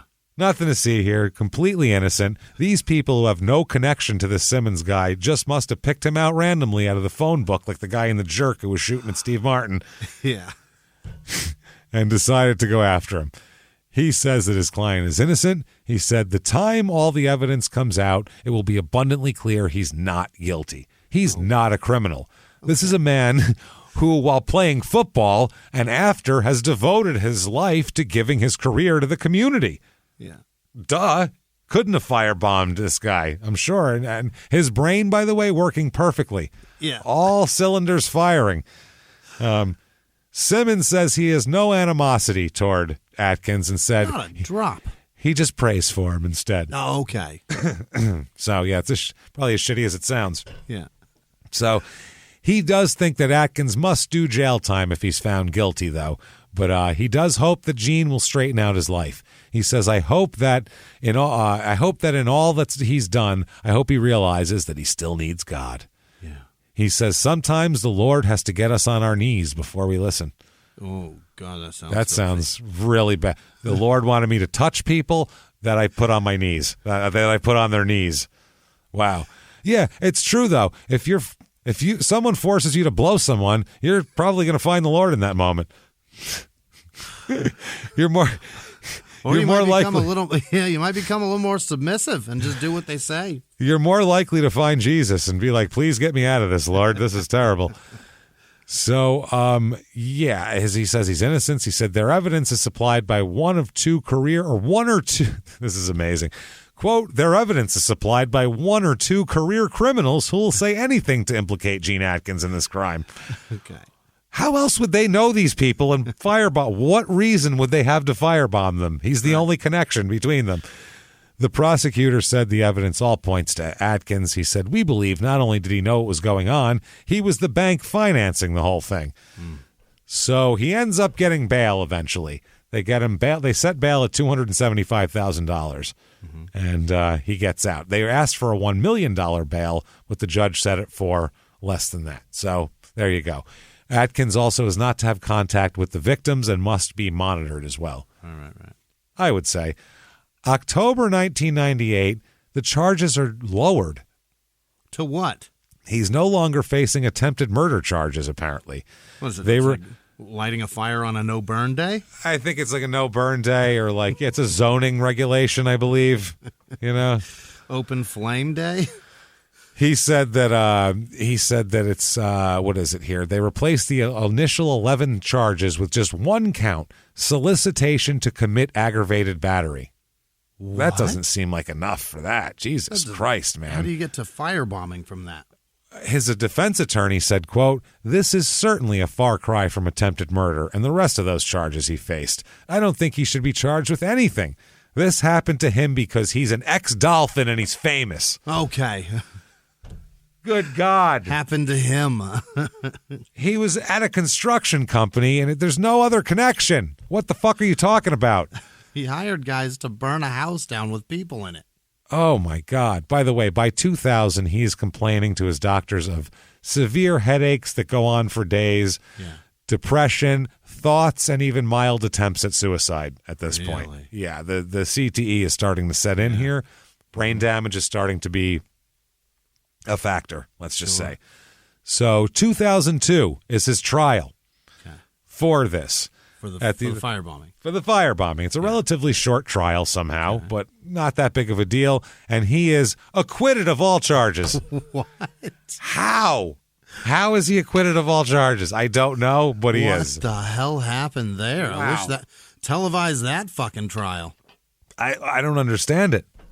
Co-conspirators, I don't know if they didn't have the evidence, but what did they? The only thing I could think is they couldn't get the Holloway guy to flip. If you couldn't get the middleman to flip, then there might not be the connection that they want, and then it would be hard to convict, even though you can't convict just based on, well, how the hell else would those people know to do that? That's not enough. There has to actually be evidence. So that's fine. 2003, remember how he said that God ticks him off? From time to time, yeah. Credits and debits. Yeah. Well, apparently that's a big debit in his column there, getting acquitted for firebombing, because by 2003 he can't function anymore. He's having problems. Very much shitting his pants and stuff. Not quite there, but he's been going from job to job. The construction company folded, so he tried to open up a sporting goods store.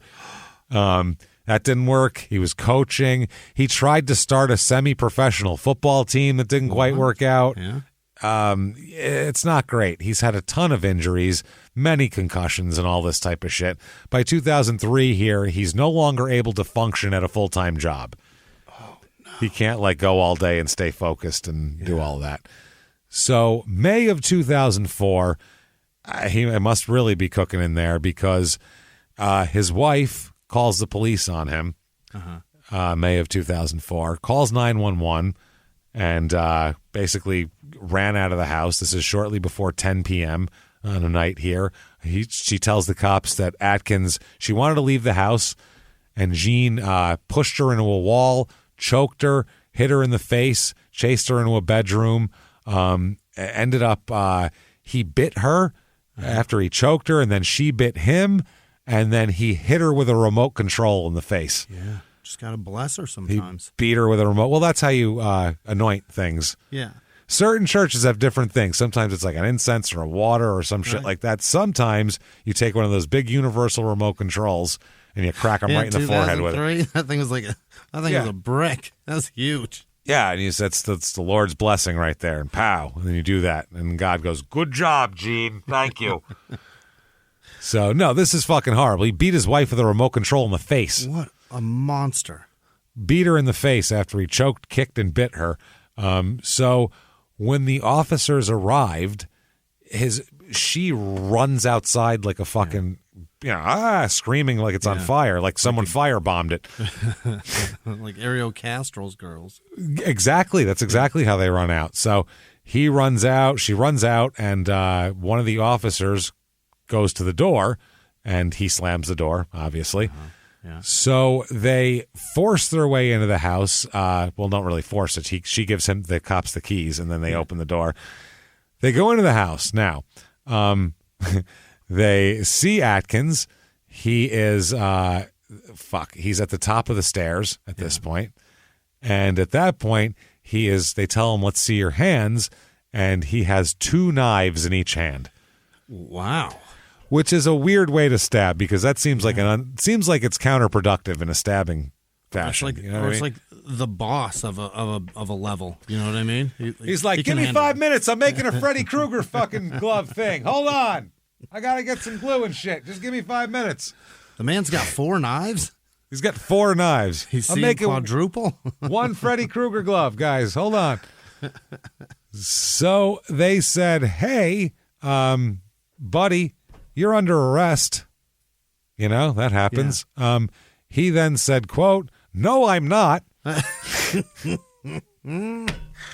Which might be my favorite thing anyone's ever said.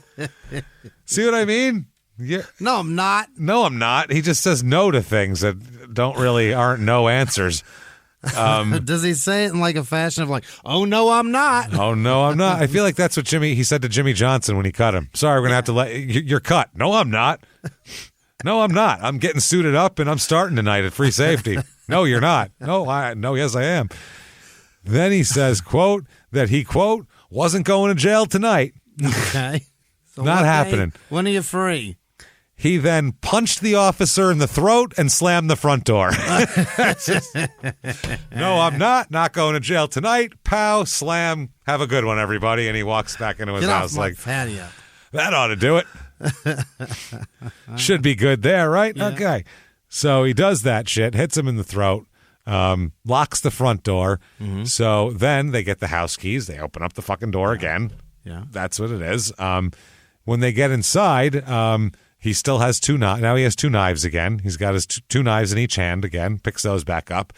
And they're telling him to put the knives down, and he won't put the knives down, so they shoot him with a taser. Uh-huh. That'll do it. Okay. Well, it doesn't, because he crawls down the hallway into a bedroom and closes the door. So, Jesus Christ.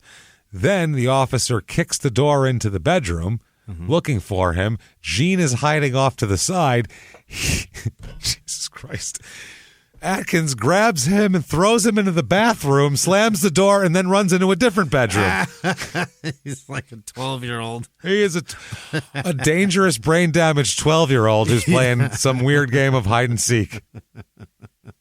This is crazy. This is with taser things hanging off him. He's doing this. He's got the fish hooks in his back. He punched him in the fist as well. Grabbed the guy when he came through the door, threw him in the bathroom, closed him in there, and then went to another bedroom. Like, that'll solve the problem. Amazing. It's the room that I'm in right now that they were after. If I go to a different room, they won't bother me. I understand. I get it now. So, then he barricades himself in that bedroom for several hours. Yeah. Saying that he's going to kill other people, kill himself, kill this one, leave me alone, go away. Now we need a negotiator. God told me not to go to jail tonight, I believe, is one of the things. If I go, that's a demerit. I don't want to suffer the punishment. God said I'm not under arrest, guys. Write it down. So, pecans. Yeah, please. Like, I need to reach him. So eventually here, after several hours, he gives up. And he has 20 criminal charges pending from this. Fighting with police in a domestic dispute, domestic violence, you name it. It's all sorts of charges there. So in court, he broke down and cried during his bond hearing in court. They're talking about, bond money and can he afford what he could, blah, blah, blah. He broke down and sobbing to the judge, circuit court judge, Jeffrey Cohen. He said, quote, "I don't even have a car," while he sobbed. He's rock fucking bottom. Yeah. Rock bottom. He says he's completely broke. No money. Oh, my. Doesn't even have a car. The judge set his bond for $280,000. And, he can't raise that. It's battery on law enforcement officer, aggravated assault on an officer, false imprisonment, obstruction, domestic battery. It's a lot of bad charges. A lot of shit here. Now, in between the court for that and the court for that, December of 2004, he applies for disability benefits under the NFL player retirement plan. Within his application, he described 3 conditions which caused him to be disabled, all of which he attributed to his 10 years playing NFL football. Quote, "Unable to lift his right shoulder or move arm to functional positions, cannot reach up more than 90 degrees to either side, has several dislocated shoulder injuries, and eventually had to have had a pin inserted to keep his shoulder in place." The pin, the pin was removed in 1996 because of chronic pain in the area. "I have trouble driving because it's difficult to turn the steering wheel." Okay, chronic constant pain at the base and head of base of head and neck. Pain sometimes radiates through arms, and my hands feel like plastic. It's the weirdest description I've ever heard of anything. My hands feel like plastic. Maybe numb. Are they rubber, numb? but not I guess. I don't know. Not right. Crinkly. I don't know. Crunchy. Feel like plastic. Everything I touch feels numb, and I drop objects I try to pick up. Unbearable pain most days. I had several stingers while playing, but did not feel any effects until I turned 38 years old. Mood swings. Because of my inability to function without constant pain, my mood has been affected. Depression over the physical condition of my body and not being able to work. So he then writes this. This is his, he writes a letter within his application, and this is the last paragraph here. He says, quote, "I suffer from depression and probably have for several years, but I was in denial. I have not sought any medical attention because of my lack of insurance coverage. I've not been able to work, therefore I'm not covered by any insurance. I'm now seeking disability income to recover and hopefully get better to where I can function and take care of my children. I'm in great need of immediate medical attention and would welcome the opportunity to be seen by your physician in order to receive the help I need." So apparently, the NFL, you don't get, even if you're in the league 10 years, you don't get the benefits right away. You get them later. You get them like 55 and older. Jesus. Whereas like Major League Baseball, I know this from Rod as a fact, if you have your time in, baseball, for the pension, it's your time. But for medical coverage, if you have one day on a Major League roster, you're covered for life medically. That's great. One day. Yeah, and it's amazing coverage. Like, he had to have some surgery done. He had a private room at the Mayo Clinic and all this shit, and that was, he said, 100% covered by his baseball insurance. Sick. I was like, fuck, what's this place costing? And he goes, not a fucking dime. I was like, all wow. free. Yeah, he's Want like, a daiquiri? Split finger fastball made this shit. Hell yeah. Cheese stick? Cheese stick? Yeah, and he had them too. That's the crazy part. So that's what he's trying to do. He said that he was sent to various physicians selected by the retirement plan. The first physician he visited was a guy named Raul Isern Jr., MD, in Beaumont. He saw him in 2005, and this guy never turned in a report to the NFL subsequent to his examination. So that's what Atkins, I don't know. He says he screwed up. So then, at the retirement plan's request, he was examined by another doctor, an orthopedic specialist in Dallas. This guy indicated he completed on a form created by the plan and sent to the head person there, the doctor, that he thought Atkins could, from an orthopedic perspective, perform many tasks which did not involve heavy lifting, but indicated that headaches and arm-hand numbness may signify non-orthopedic problem, should have a neurological evaluation. Yeah, he's got brain damage, spinal stem injuries, probably spinal cord injuries. Absolutely. It's all nerve stuff. damage, all sorts of shit. So on May 20th, 2005 and May 16th, 2005, the retirement plan had him examined by another doctor who's a psychiatrist, this guy. Mm-hmm. He concluded that Atkins was totally disabled as a result of the following impairments: poor cognitive functioning, chronic pain with depressed mood, chronic headaches, and possible neurologic deficits. Kessler indicated that it was his opinion that the chronic pain with depressed mood, chronic headaches, and possible neurological deficits were all related to playing football. Like another orthopedic specialist indicated that Atkins should be examined by a neurologist, and indicated that Atkins needed to be seen by a pain specialist. So all of these reports were obtained by this plan. The initial decision maker for the plan, this was the Disability Initial Claims Committee, deadlocked in its decision whether he was disabled or not. Deadlocked. Not sure about that. It was reported by Atkins by letter dated June 15, 2005, which indicated that since the committee had deadlocked, his application for disability benefits were therefore denied. So unbelievable. Yep. They said, that's it. No decision means no decision. He appealed the committee's decision, and in response, they asked him to go to another orthopedic specialist and a neurologist. Well, maybe it'll get done this time. So he goes to an orthopedic specialist in Houston, and they examine him for approximately 30 minutes, and they indicate on the form that he has impairments in his neck, right shoulder, and thumb, all of which were caused by football. But he indicated he felt that Atkins would be able to engage in light duty or, like a seated job, office work.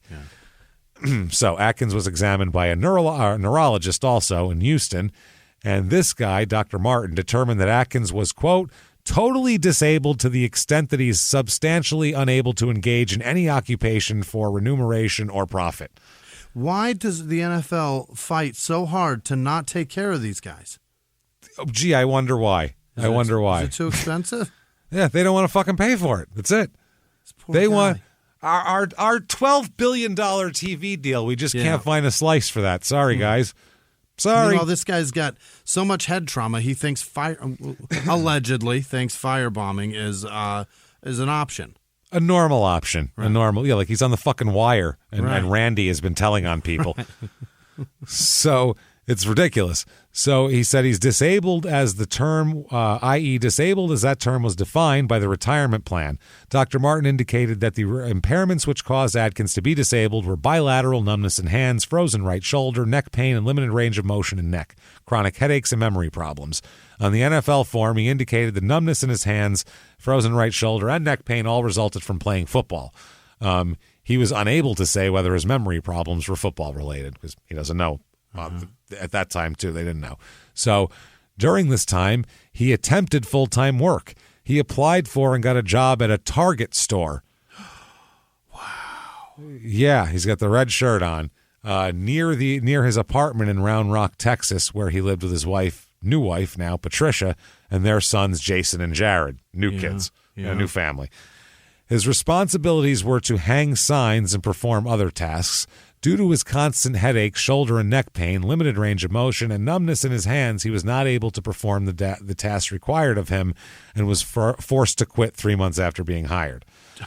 Shit. From Target. He can't handle it. October 28, 2005, 10 months after he submitted the claim, the body considers appeals of denied claims for the retirement plan here. They advised Atkins that they're deadlocked too. They don't know. They can't decide. So that means that his claim would now be referred to the medical advisory physician for a determination of disability that would be binding on the board. So if they deadlock twice, it goes to a tiebreaker person, apparently. So he was seen by some other doctor now in December 2005. He's a neuropsychologist. Mm-hmm. We're getting more specific every time.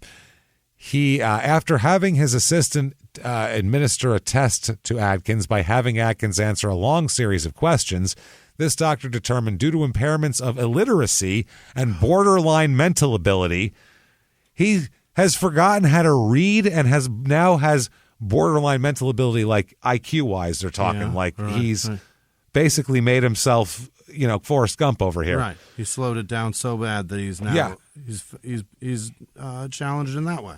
He's a college graduate who's now illiterate. Right. That's amazing. Yeah. Major depression and pain. He indicated that illiteracy and borderline mental ability was not related to football, but the pain was related to football. How the fuck else would a 40-year-old man, a 45-year-old man's brain be pudding then? He went back to college, for Christ's sake. Do you think it's a strange coincidence? How many pudding-brained 45-year-olds do you know, Jimmy? A lot of them? Complete pudding brains? Not particularly. No. And how many NFL players do you know? Probably not a lot of them either. Not many. Most people, if you're 45 and you can't remember what your fucking address is, and you've bashed your head into other people for 10 goddamn years, I'm going to assume that's why, probably. The guy's the size of Jeff Hostetler. Yeah. I get that it's anecdotal, but Jesus Christ, can you make anything more fucking obvious than that? Anecdotal or not, why do all the anecdotes end the same? It all adds up, man. Yeah. So, anyway. At some point, anecdotes all equate fucking scientific. Yeah, just because something's anecdotal doesn't mean it's not true. Right. That's the other thing, yeah. When they're all the same. They're all the same shit. February 2006, in court. This is for the domestic violence. He makes a plea deal. Okay. Get out from under that. And the judge is ready to sentence him. Oh. And so you, sir, may fuck off 3 years probation. Oh. Nothing. 3 years probation. 3 years was still pretty tough. If it was going to be 3 years jail, that's tough. That would have been tough on a guy who doesn't know where he is. Right. So, still, though, you can't fucking choke your wife, hit her with a remote control, and then start throwing cops around in bathrooms. You can't do that. No. It was not okay.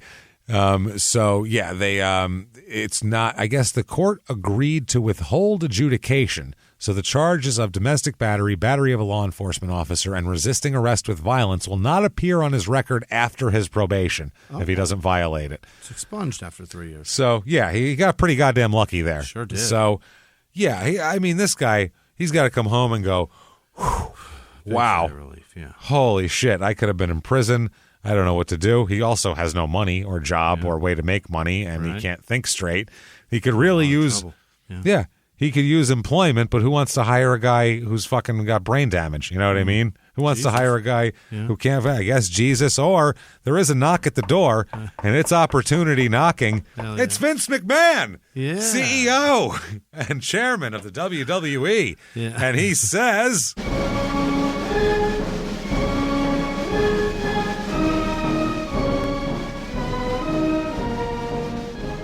How is it you've come to arrive here? Yeah. You beautiful, aggressive bastard, you. You know what you don't need to do to wrestle? Read. Yeah. I don't care if you read or not. I don't care how much you read. I don't care. All of our guys, it's brain damage is the name of the game here. My business is built on brain damage. And you have so much beautiful brain damage. Oh, God. The inside of his brain looks like a chocolate instant breakfast. It's ridiculous, and I love it. Oh, God. A taser won't take this guy down. Oh, Jesus. Oh, I'm going to come in my pants. He's so amazing. He doesn't know what he's doing. We could tell him to do anything, and he'd do it, and he wouldn't even ask for medical insurance or a contract. Oh, God. Oh, Jesus, God. Oh, my God. I have Dexter! It's perfect. Oh, my God. He's like, oh, Jesus Christ. The door slams behind him, and in a cloud of 1099s and lawsuits, he's gone. And Gene is very excited for about 5 minutes, and then he forgets the whole thing happened, and he doesn't remember anymore. He just has this card, and he's like, well, Vince McMahon, who the fuck is this guy? He has no idea what he's supposed to do.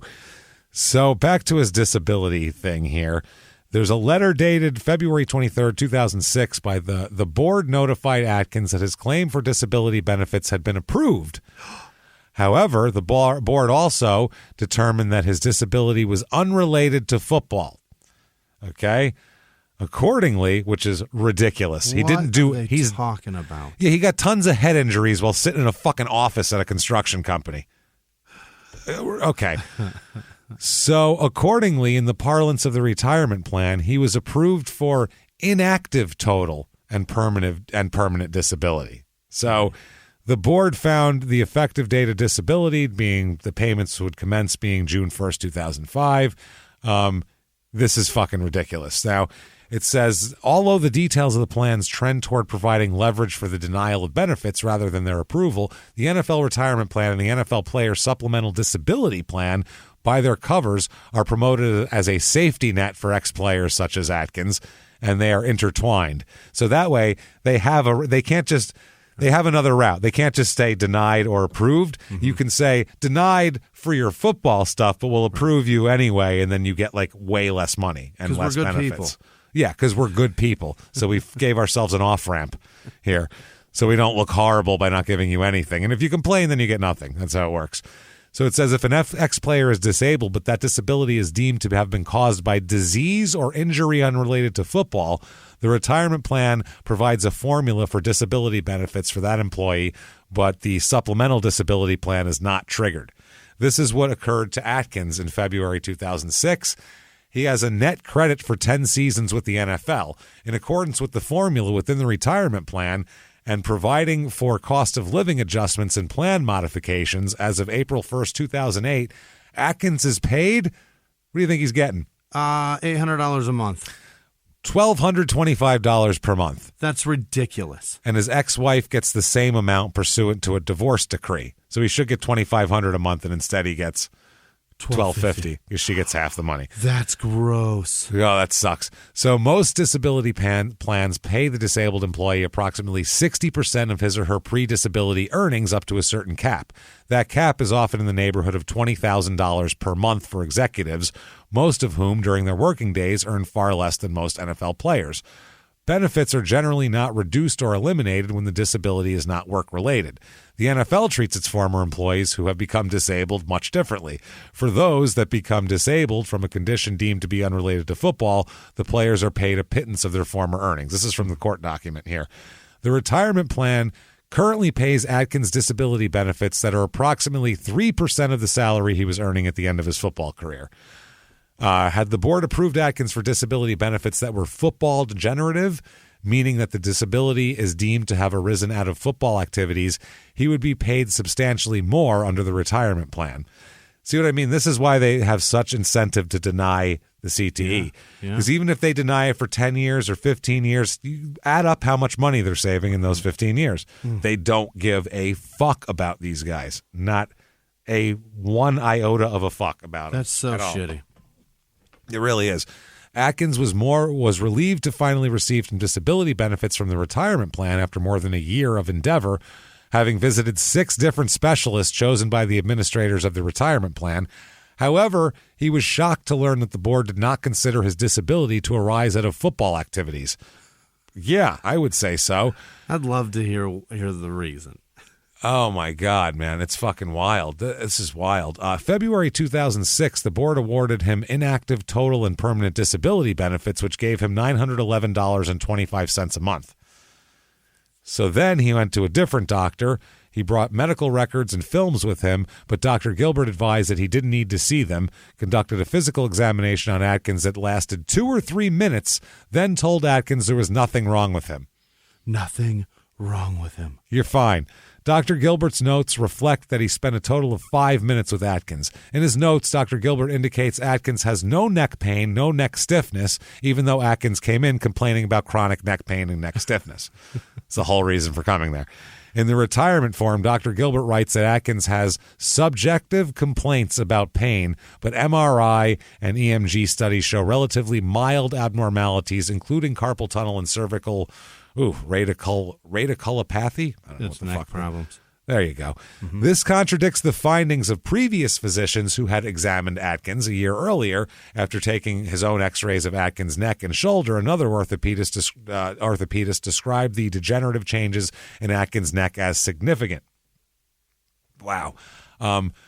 Jesus Christ. Another doctor they sent him to also said that his benefits would continue to be classified as not arising out of football activities. So Atkins depressed due to his constant pain and troubled by what was perceived to be him and others around him, such as his wife Patricia, as a gradual decline in memory, concentration, and cognitive skills, went to see a neurosurgeon in February 2007.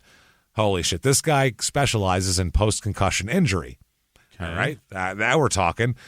After conducting a number of tests on Atkins, this doctor diagnosed him with post-concussion syndrome and early fucking CT. Early CT. He says that he indicated that Atkins was not able to work due to demented mental status. Jesus, you don't want that. Christ. You don't want that on paper. Demented. You can't imagine getting in an argument with your wife at that point. You said we were going there next Saturday. What the fuck do you know? You're demented. You fucking idiot. You don't know a goddamn thing. You son of a bitch. Demented motherfucker waving a piece of paper in your face. Shit. Demented.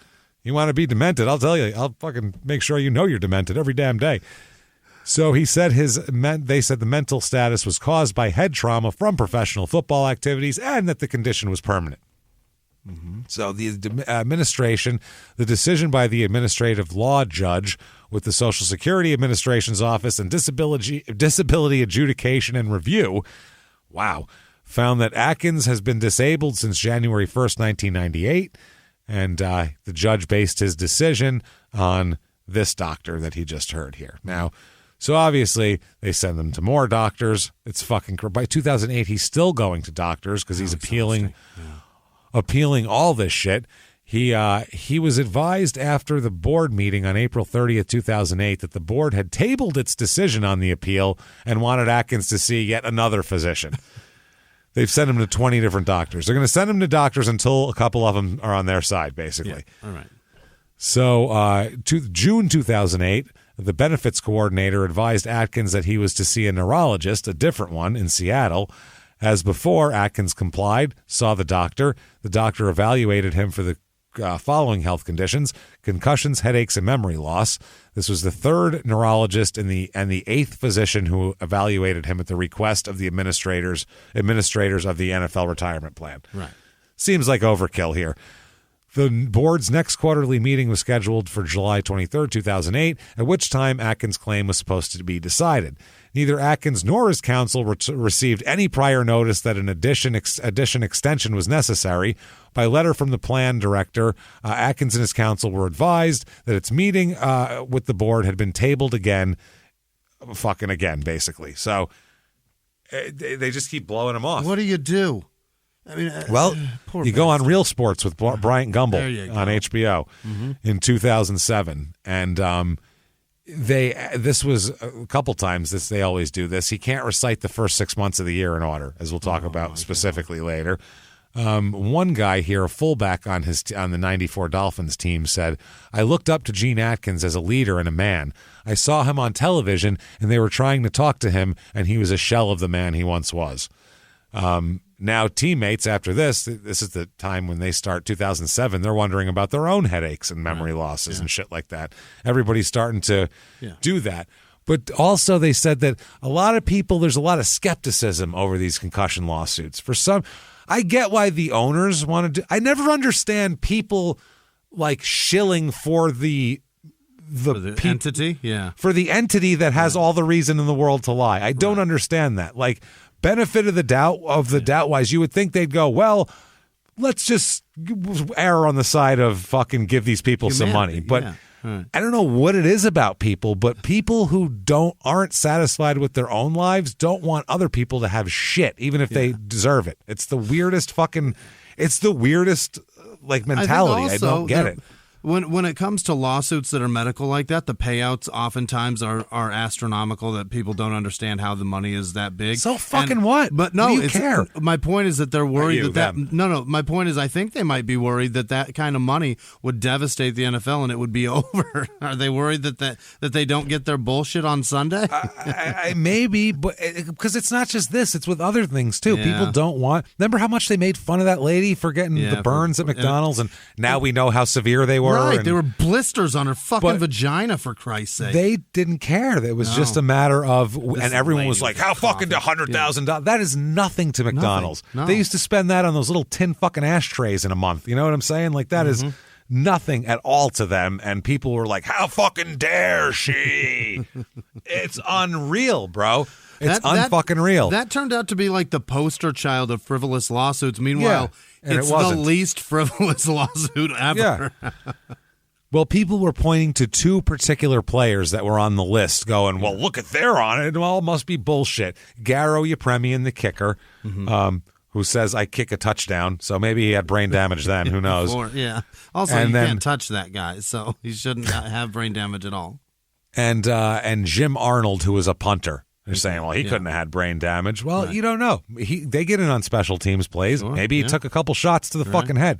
Either way, even if those two don't, you're going to tell me some goddamn running back that played for 9 fucking years doesn't have it, who got hit in the head every fucking... What, are you kidding me? Like, what? I hate when people dig in like that. I just hate it. When it's like, oh, these people trying to get something for nothing. Like, you don't try to get something for nothing, you fucking twat. At least they played in the fucking league and built up some sort of fucking equity to get this shit. You play the fucking lottery. What's that, motherfucker? You don't deserve that. Yeah, you think your dollar deserves fucking $100 million from Powerball? Do you really think that, you motherfucker? No. How many times have you lied about your overtime? Stop it. God damn it. Yeah. How many times you come back a little fucking late from lunch and fucking write it in the right way if you don't have a goddamn time clock, or have somebody punch you in? We all fucking do it. Everybody's taking more than their share. Difference is, I can remember my kids' names. Right. This fucking guy can't. That's the difference. So he can't do other shit. That's the problem, based on this, which is the whole issue. So anyway, fuck, man.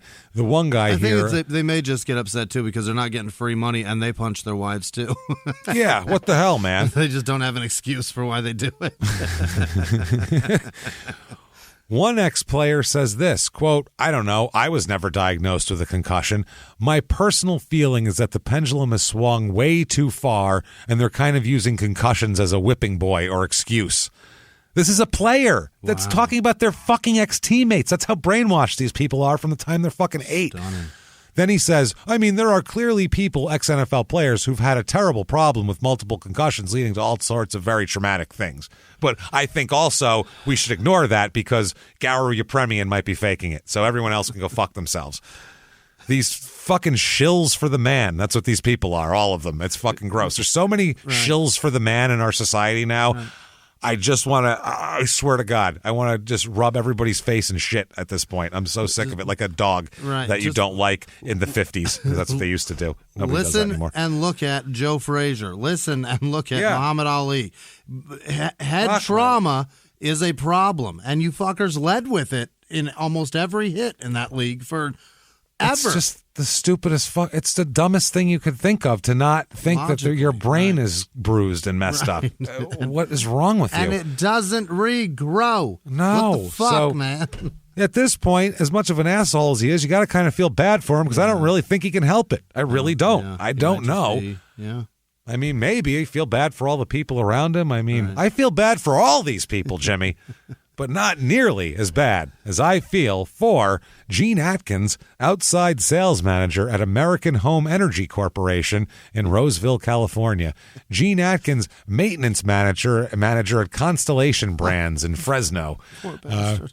Gene Atkins, welder / fire chief at Oklahoma Department of Transportation. Those are very interesting jobs to do both of. That's the best guy to have around when welding. Yeah, I set him and I put him out. I do them both.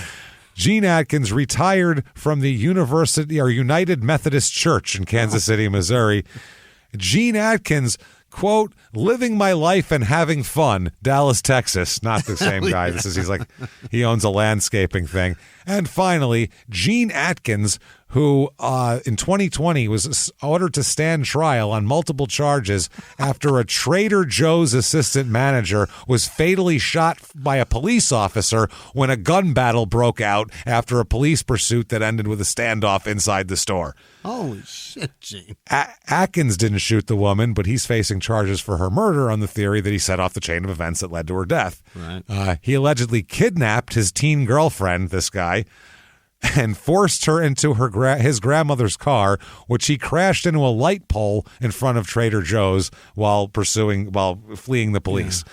He then fled inside the market while exchanging gunfire with pursuing officers. Gee.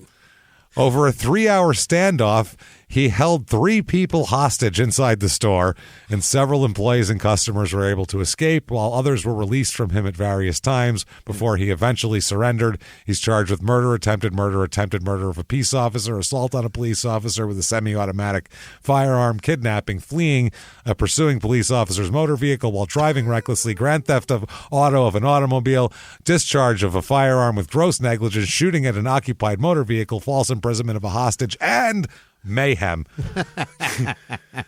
at the end. Was he the ex-running back of the Chargers? I believe it was. Yes, it's Natron Means. So 2011, he's 46 at this point. He's living on Social Security. Fuck. He's living on whatever it is, $1,200 a month. He is. He says some days are better than others, but he struggles with his concentration and focus, constant pain and headaches. He said it's just a mess. He said and now they're talking about other people that he's been around who are like him. Dave Duerson and Andre Waters, they're comparing him to a lot. Andre Waters committed suicide in November of 2006, and Duerson killed himself in February of 2011. Not good. And Duerson suicide, Atkins said, hit him really hard, but he admitted he could he's like, it was terrible, but he doesn't know how to deal with it. And his friend and lawyer is trying to get him some financial help. And Atkins said, quote, the NFL told me my biggest asset was my memory.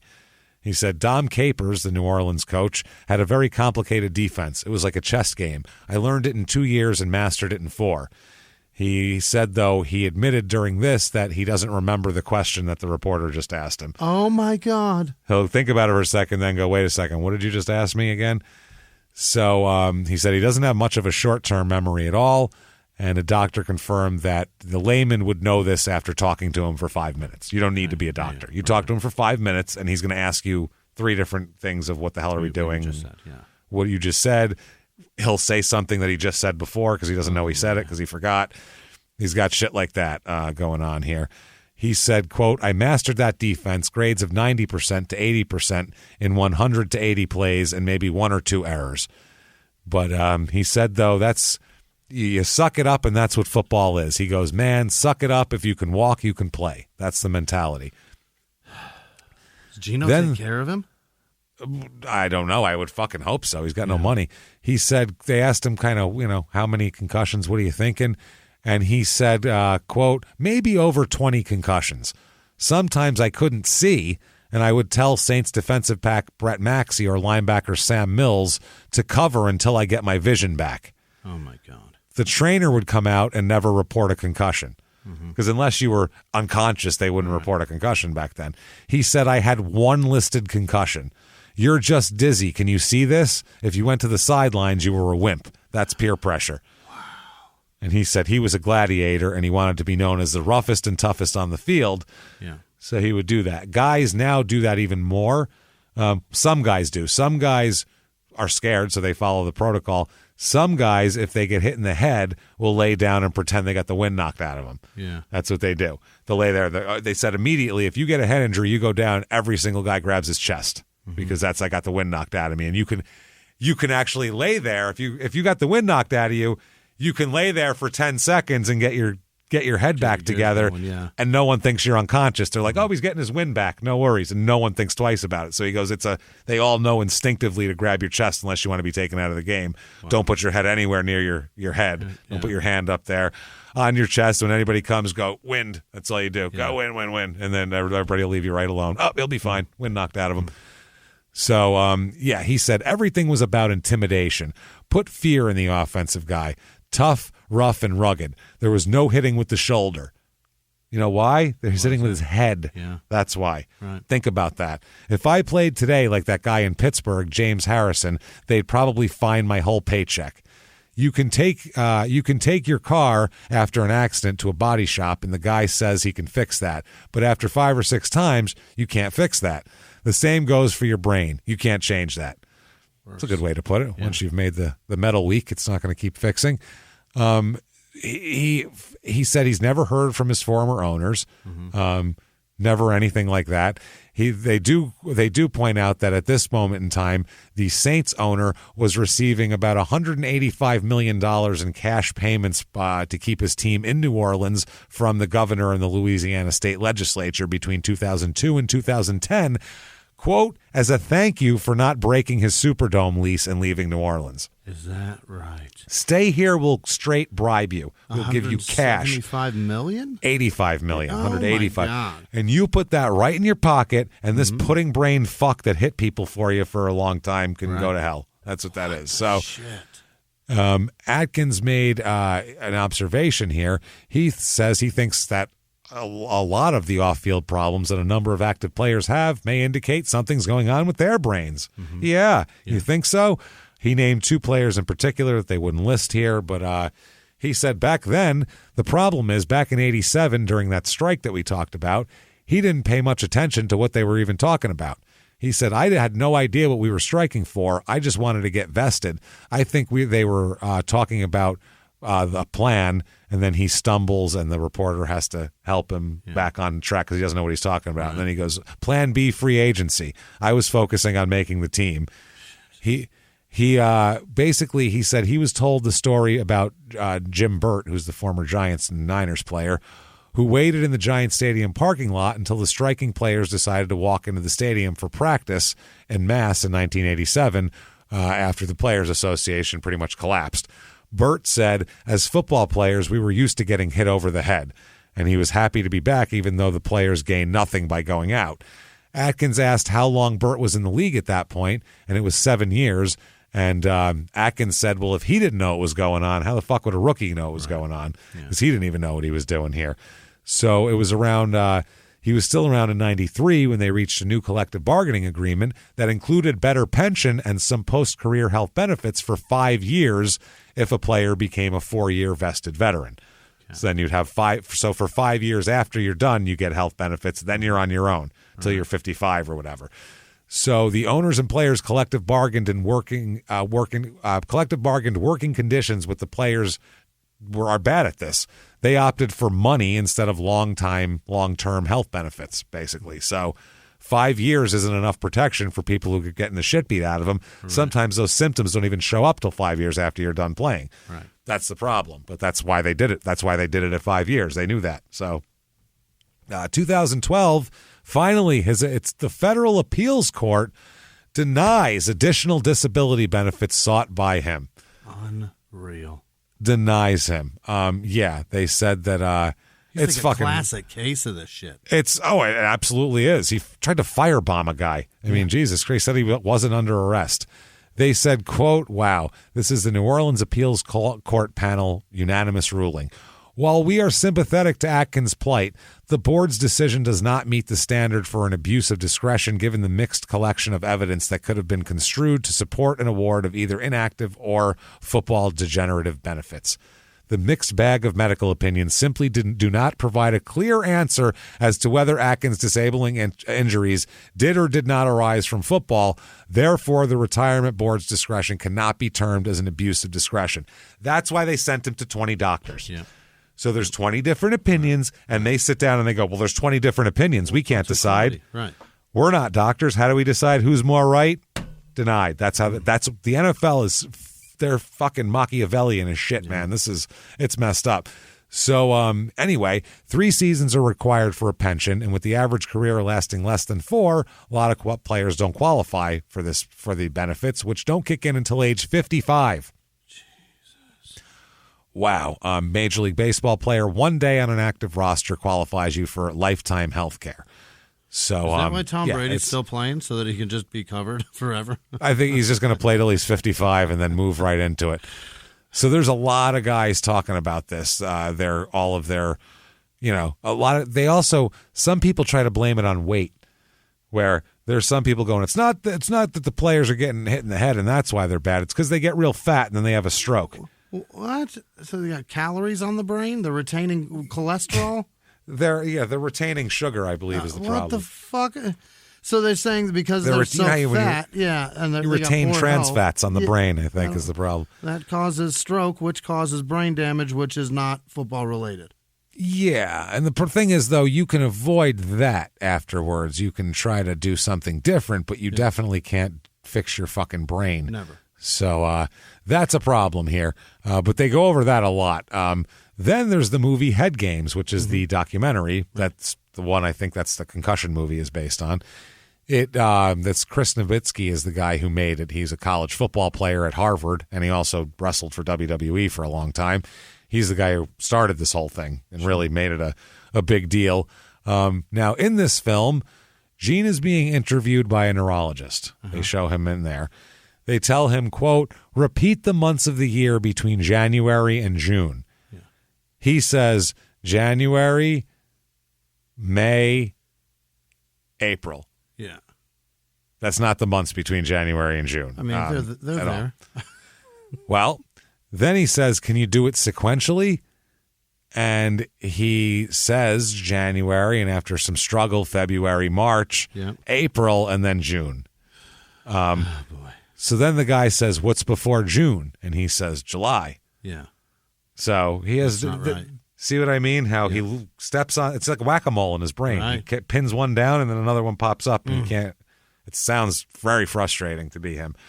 So, he's in this thing and it's really bad. He says, quote, I'm just a mess right now in this. His son Gino, though, talking about Gino because he's doing well, and on a high note here, Gene says about Gino, I always saw that he was going to be a star because sometimes I would tell him that we're late bloomers, but when we bloom, we blossom. And that's how my son was. So it was a surprise to me that his name is it a surprise to me that his name is as big as it is right now? No, he had it from the beginning. I'm not trying to brag on my son or anything like that, but you kind of know when the person has talent and they can take it to another level. And that's what he decided to do, and that's what he's doing. I'm very proud of my son because he's pretty much doing his thing. He shows up to play each game, each season, and that's all you can ask anyone to do. Love the game and play the game the way it's supposed to be played. So, his son doesn't talk, like I said, okay? Yeah. Defensive coordinator Mike Zimmer said, quote, Gino doesn't say anything. I mean ever.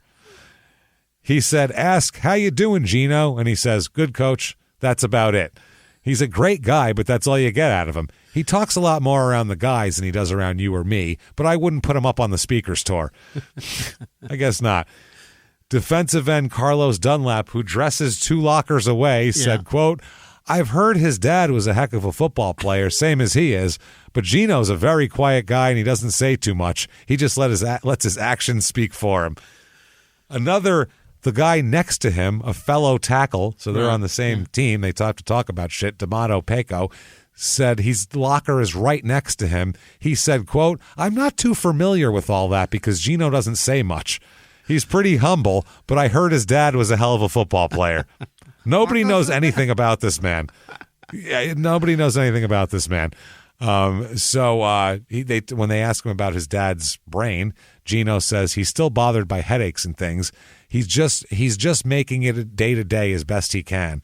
And then they said, well, he said, quote, my dad follows me every week. He texts me before each game and every game with words of encouragement and how I should prepare that week. They said, are you worried following in your dad's footsteps that you are going to maybe have to deal with this also? He said, quote, no, I don't worry about that. We play 2 different games. My dad was more physical than me. He was a hard hitter. I don't really have any hard hits. Mm-hmm. Yeah, but on the line, you guys butt heads every fucking play. That's the problem. Yeah. It's not the car accident hits, but there it's the collective same spot hit. Chinese water torture brain. So can't get enough of Geno Atkins. What happened? Well, nothing. He's just he's still in limbo. He hasn't died or anything, but hopefully they give him some his correct amount of money. This is ridiculous. Get him some help. Can't get enough. You can get an autographed Geno Atkins card for $3.50. So the card and the autograph, $3.50 on eBay, or you can go to the world's newest theme park, the Geno Atkins Experience, where you just bang your head into a cinder block wall for 2 fucking hours, then try to recite the months of the year in front of a camera crew. It's very exciting. Take the kids there this summer. It's going to be great. And that, sequential order. In sequential order, that, everybody, is Geno Atkins. Jesus. Gene Atkins. Gene Atkins, not Geno. Geno's fine. I had it right in front of me in my notes as Geno. Geno, for now, just fine. We'll see what happens later. Because Gene didn't start getting noticeably from the outside crazy till, even the firebombing, we were like, well, we didn't know that was like, degenerative brain disease. That could have just been, he thinks he's a gangster. We don't fucking know. Yeah. People do that all the time. I mean, shit. So you don't need to. We do Small Town Murder. How often do those people have CTE on that show? Never, pretty much. It's all other issues. Almost never. But if they have, it's never found. Yeah. So that, everybody, is Gene Atkins. That is the show. Hope you enjoyed it. If you did, tell the world about it. Get on wherever the hell you're listening to this show, Apple Podcasts or wherever the hell. Give us a review. 5 stars is helpful. Doesn't matter what you say. Make some shit up and say it. Doesn't matter. Tell us, let's see here, what the least firebombable type of door is. There you go. Oak, cinder, block, one? metal, I don't know. Stores? Fiberglass, possibly. I'll bet those melt best. Can't have one with those windows, though, because it'll go right through that shit. So that's a problem. Solid core, I don't know. Do that. Also, go to shutupandgivememurder.com, where you can get everything crime and sports and small town murder related, including merchandise, all sorts of new stuff up, tickets to live shows all throughout the year. Get your tickets to, if you want to see Crime and Sports Live, Sacramento. We're there in August. You can get your tickets to that. Right. So come see us there and hang out with us, because we're going to have fun. That's it. We have 2 shows that night in Sacramento. So come for both. Fuck it. I don't know. Come to both. Small Town Murder sold out in 5 minutes, and Crime and Sports still has tickets left. So, Jesus Christ, represent people, please. So, do that and find us out there, as well as follow us on social media at Crime and Sports on Twitter and Facebook, at Small Town Murder on Instagram. There it is. And also, Patreon is good stuff. Oh, yeah. You want your Patreon. Patreon.com/crime and sports is where you get all the bonus stuff, and holy shit is it good. And it's not going to change any at all this week. You get, for $5 or above, everything, both shows episodes. You get fucking everything, the whole back catalog. If we make it, you're going to get it. So this week's 2 episodes you're going to get. For Crime and Sports, you're going to get Doc Ellis. We're going to talk about him. Not really a criminal or anything, but just a really entertaining, amazing guy who threw a no-hitter while tripping his balls off on acid. That's illegal. The story, I'm sure. The story behind that is entertaining. And then he's just a guy who says a lot of really colorful, outlandish shit that's fun to listen to. So we'll talk about him, get some quotes. Speaking of quotes, for Small Town Murders bonus, we're going to go with a really, really requested one here. We're going to talk about the Confessions of a Killer, the John Wayne Gacy tapes documentary. And I'm going to supplement that with a lot more of his quotes from his lawyer's book as well. Correct. And there are some doozies in there that are just unreal. So it's going to be crazy. Let's hear what an asshole has to say for himself. Amazing stuff. Patreon.com/crime and sports. And in addition to that, you'll, of course, get a shout out because, God damn it, we appreciate what you're doing for us. Truly. That said, I think it's time, Jimmy. Hit me with them. like hit me so hard that I won't remember the months of the year by the time I'm 50. Jimmy, remote. Hit me with them now. This week's executive producers are Jordan Bennett and Melissa Turner, who drove all the way from New Hampshire to Philly to see our show this weekend. Thank you so much, Melissa. Thank you so much. Her dog's a mess, so she had to bring her pup with her because the pup is she's not doing great. Or he, I don't know. The pup is sick. So she had to bring the pup with her to be in the hotel, and really appreciate you making that effort, Melissa. Thank you. What a couple of great shows. Those were fun. Yeah, good times. Other producers this week are Centeno Kennels in Canada, Liz Vasquez, Jake Antonioni. That's a Italian name, and onion is right in the middle. That's what I see. Peyton Meadows. What is it? Never mind. Antonioni. Antonioni. Yes. Yeah, that's what it is. My Aunt Oniony. She smells like shit. I'm telling you, my Aunt Oniony. I don't like her. Peyton Meadows is thrilled about summer. Her buns are out. Bella and Owen Beaumonk. Your dad said hello. Phil McCunt. Proud of yourself. Nicole Stacy's shingles. I hope those go away soon. Kayla Streeter, Janice Hill, Champion of the Sun. What is that, James? Do you know who that is? That is Always Sunny. That is the Day Man. That's who that is. Always Sunny, bitches. Yeah. Boyd McComish. Chuck Terry's old crusty birthday. Happy birthday, Chuck Terry. Steve Schnell, we missed him in Philly. Hey. I'm so upset about it. Oh, shit. I miss you the we most. Love him. Brendan Abels, Ashley Stewart gave Kara her live show tickets and refused payment. So thank you, Ashley. That was that's sweet really of you. Nice. Michelle Wandy, Tammy would know last name, Jared Stemmen, Grumpy Chicken Farm, Michael Ratinsky, I think, Evan Miller, Stephen Windles, Christian Entz, Christopher Soley, Carolyn Gergel, Jesus, Rob Colino, Crystal Hilliard, Shane Fleury, Anna Marie, Brandon Samarco, Robin Long, Andrew Thompson, Scott Voles, Carrie Renswick, Priscilla Graff, Oscar Rodriguez, Angel Lozano, Me Too, Cassie with no last name, Ellen Mitchell, Athena Montgomery, Chris with no last name, Gabriella French, Katie Donahoe, Angie Doragatti, Jeremy Gamble, Caitlin McLaughlin, Faith Hook. Nope, that's Cook. Daniel Sam, Catherine Lo Faro, Paige Snyder, Wendy Horn, Charlotte Savage, Gavin Price, Jennifer Edwards, Renee Wapsuck, Pawini. She donated twice, so I imagine she needed another Patreon for somebody else. Brent Heilman. Was the word wops suck in there? Was that something I heard? Wapsock. Wapsock. Renee Wapsock. Like Wapsuck. I was like, really? That's your middle name? Fuck those I think guineas? it's a hyphenated last name. I believe so. Brent Heilman. That's not a good last name either. That's tough. No. Todd Wertenberger. Casual Nazi Heil, man. Come on, bro. Come on, man. Heil. Ben von Groningen. I don't know. Yeah. Casey with no last name. Angus C. Bell Smith. Tori Swiaki, Ainsley Harvey, Angela McCole, Jolly Tomato, Austin Painter, Alicia Larson, Tyler with no last name, Alexandria Ramaji, Pamela Harvard, Kyle Thacker, Susie Q, Michael Conway, Luke with no last name, Flappy Beaver, doubt it, CTMBR, Christina Paxton, Karen Mitchell, Kathy Mancall, Amanda Goss, Aaron Altenhoff Long, Allison Carmichael, maybe? I'm not sure. Devin Baumgartner, Lisa Ferguson, William Brakefield IV, Vincent DeBono, Marianne Dayton, Claire Mully, Dylan Sessions, Samantha Spriggs, Michael O'Brien, M. Foxhill, Hunter Comer, Jab Arts, Melissa Ward, Lakeisha January, Michael Cartinus,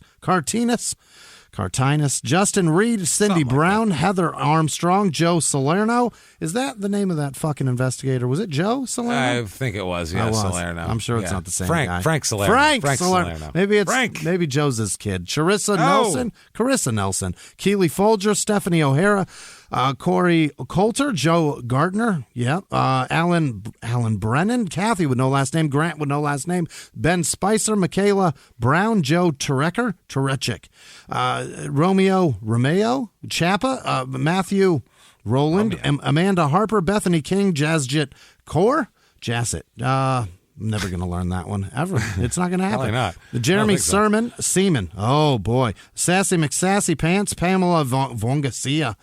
Liz V, Richard French, Noel with no last name, Todd with no last name, Abigail Barbier, Kurt Marcotte, Capri, Catherine Shutt, Tyler Draper, Bill Bibbity. What is this? Blibbity, blah blah. Josh Van Gordon, Danae Andrews, Miss Slocum's pussy. Oh boy.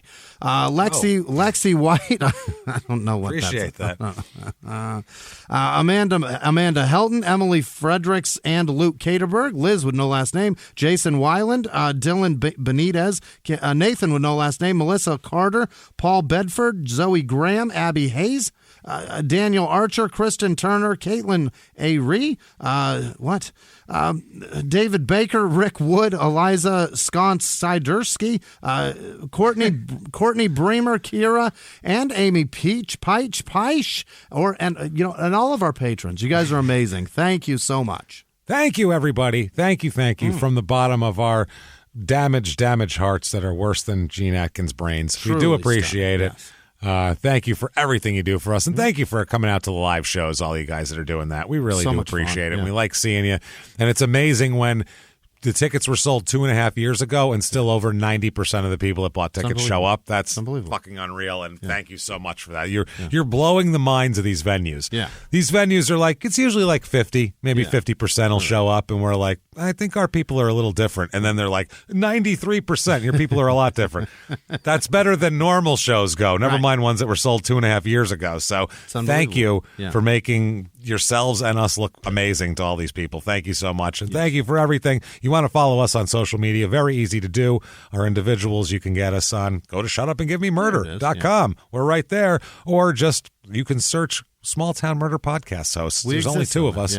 They're Crime and Sports Podcast hosts. Either one, do it up, and you'll find us. Well, I think Small Town Murder will come up first, though. Probably. So try that maybe. So do that. It's crazy. So keep doing that. Find us. Keep coming back with more crazy, insane, brain-damaged adventures.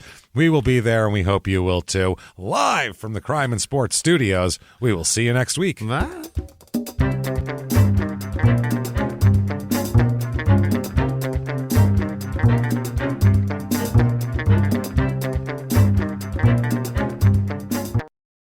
If you like crime and sports, you can listen early and ad-free now by joining Wondery Plus in the Wondery app or on Apple Podcasts. Prime members can listen early and ad-free on Amazon Music. Before you go, tell us about yourself by filling out a short survey at Wondery.com/survey.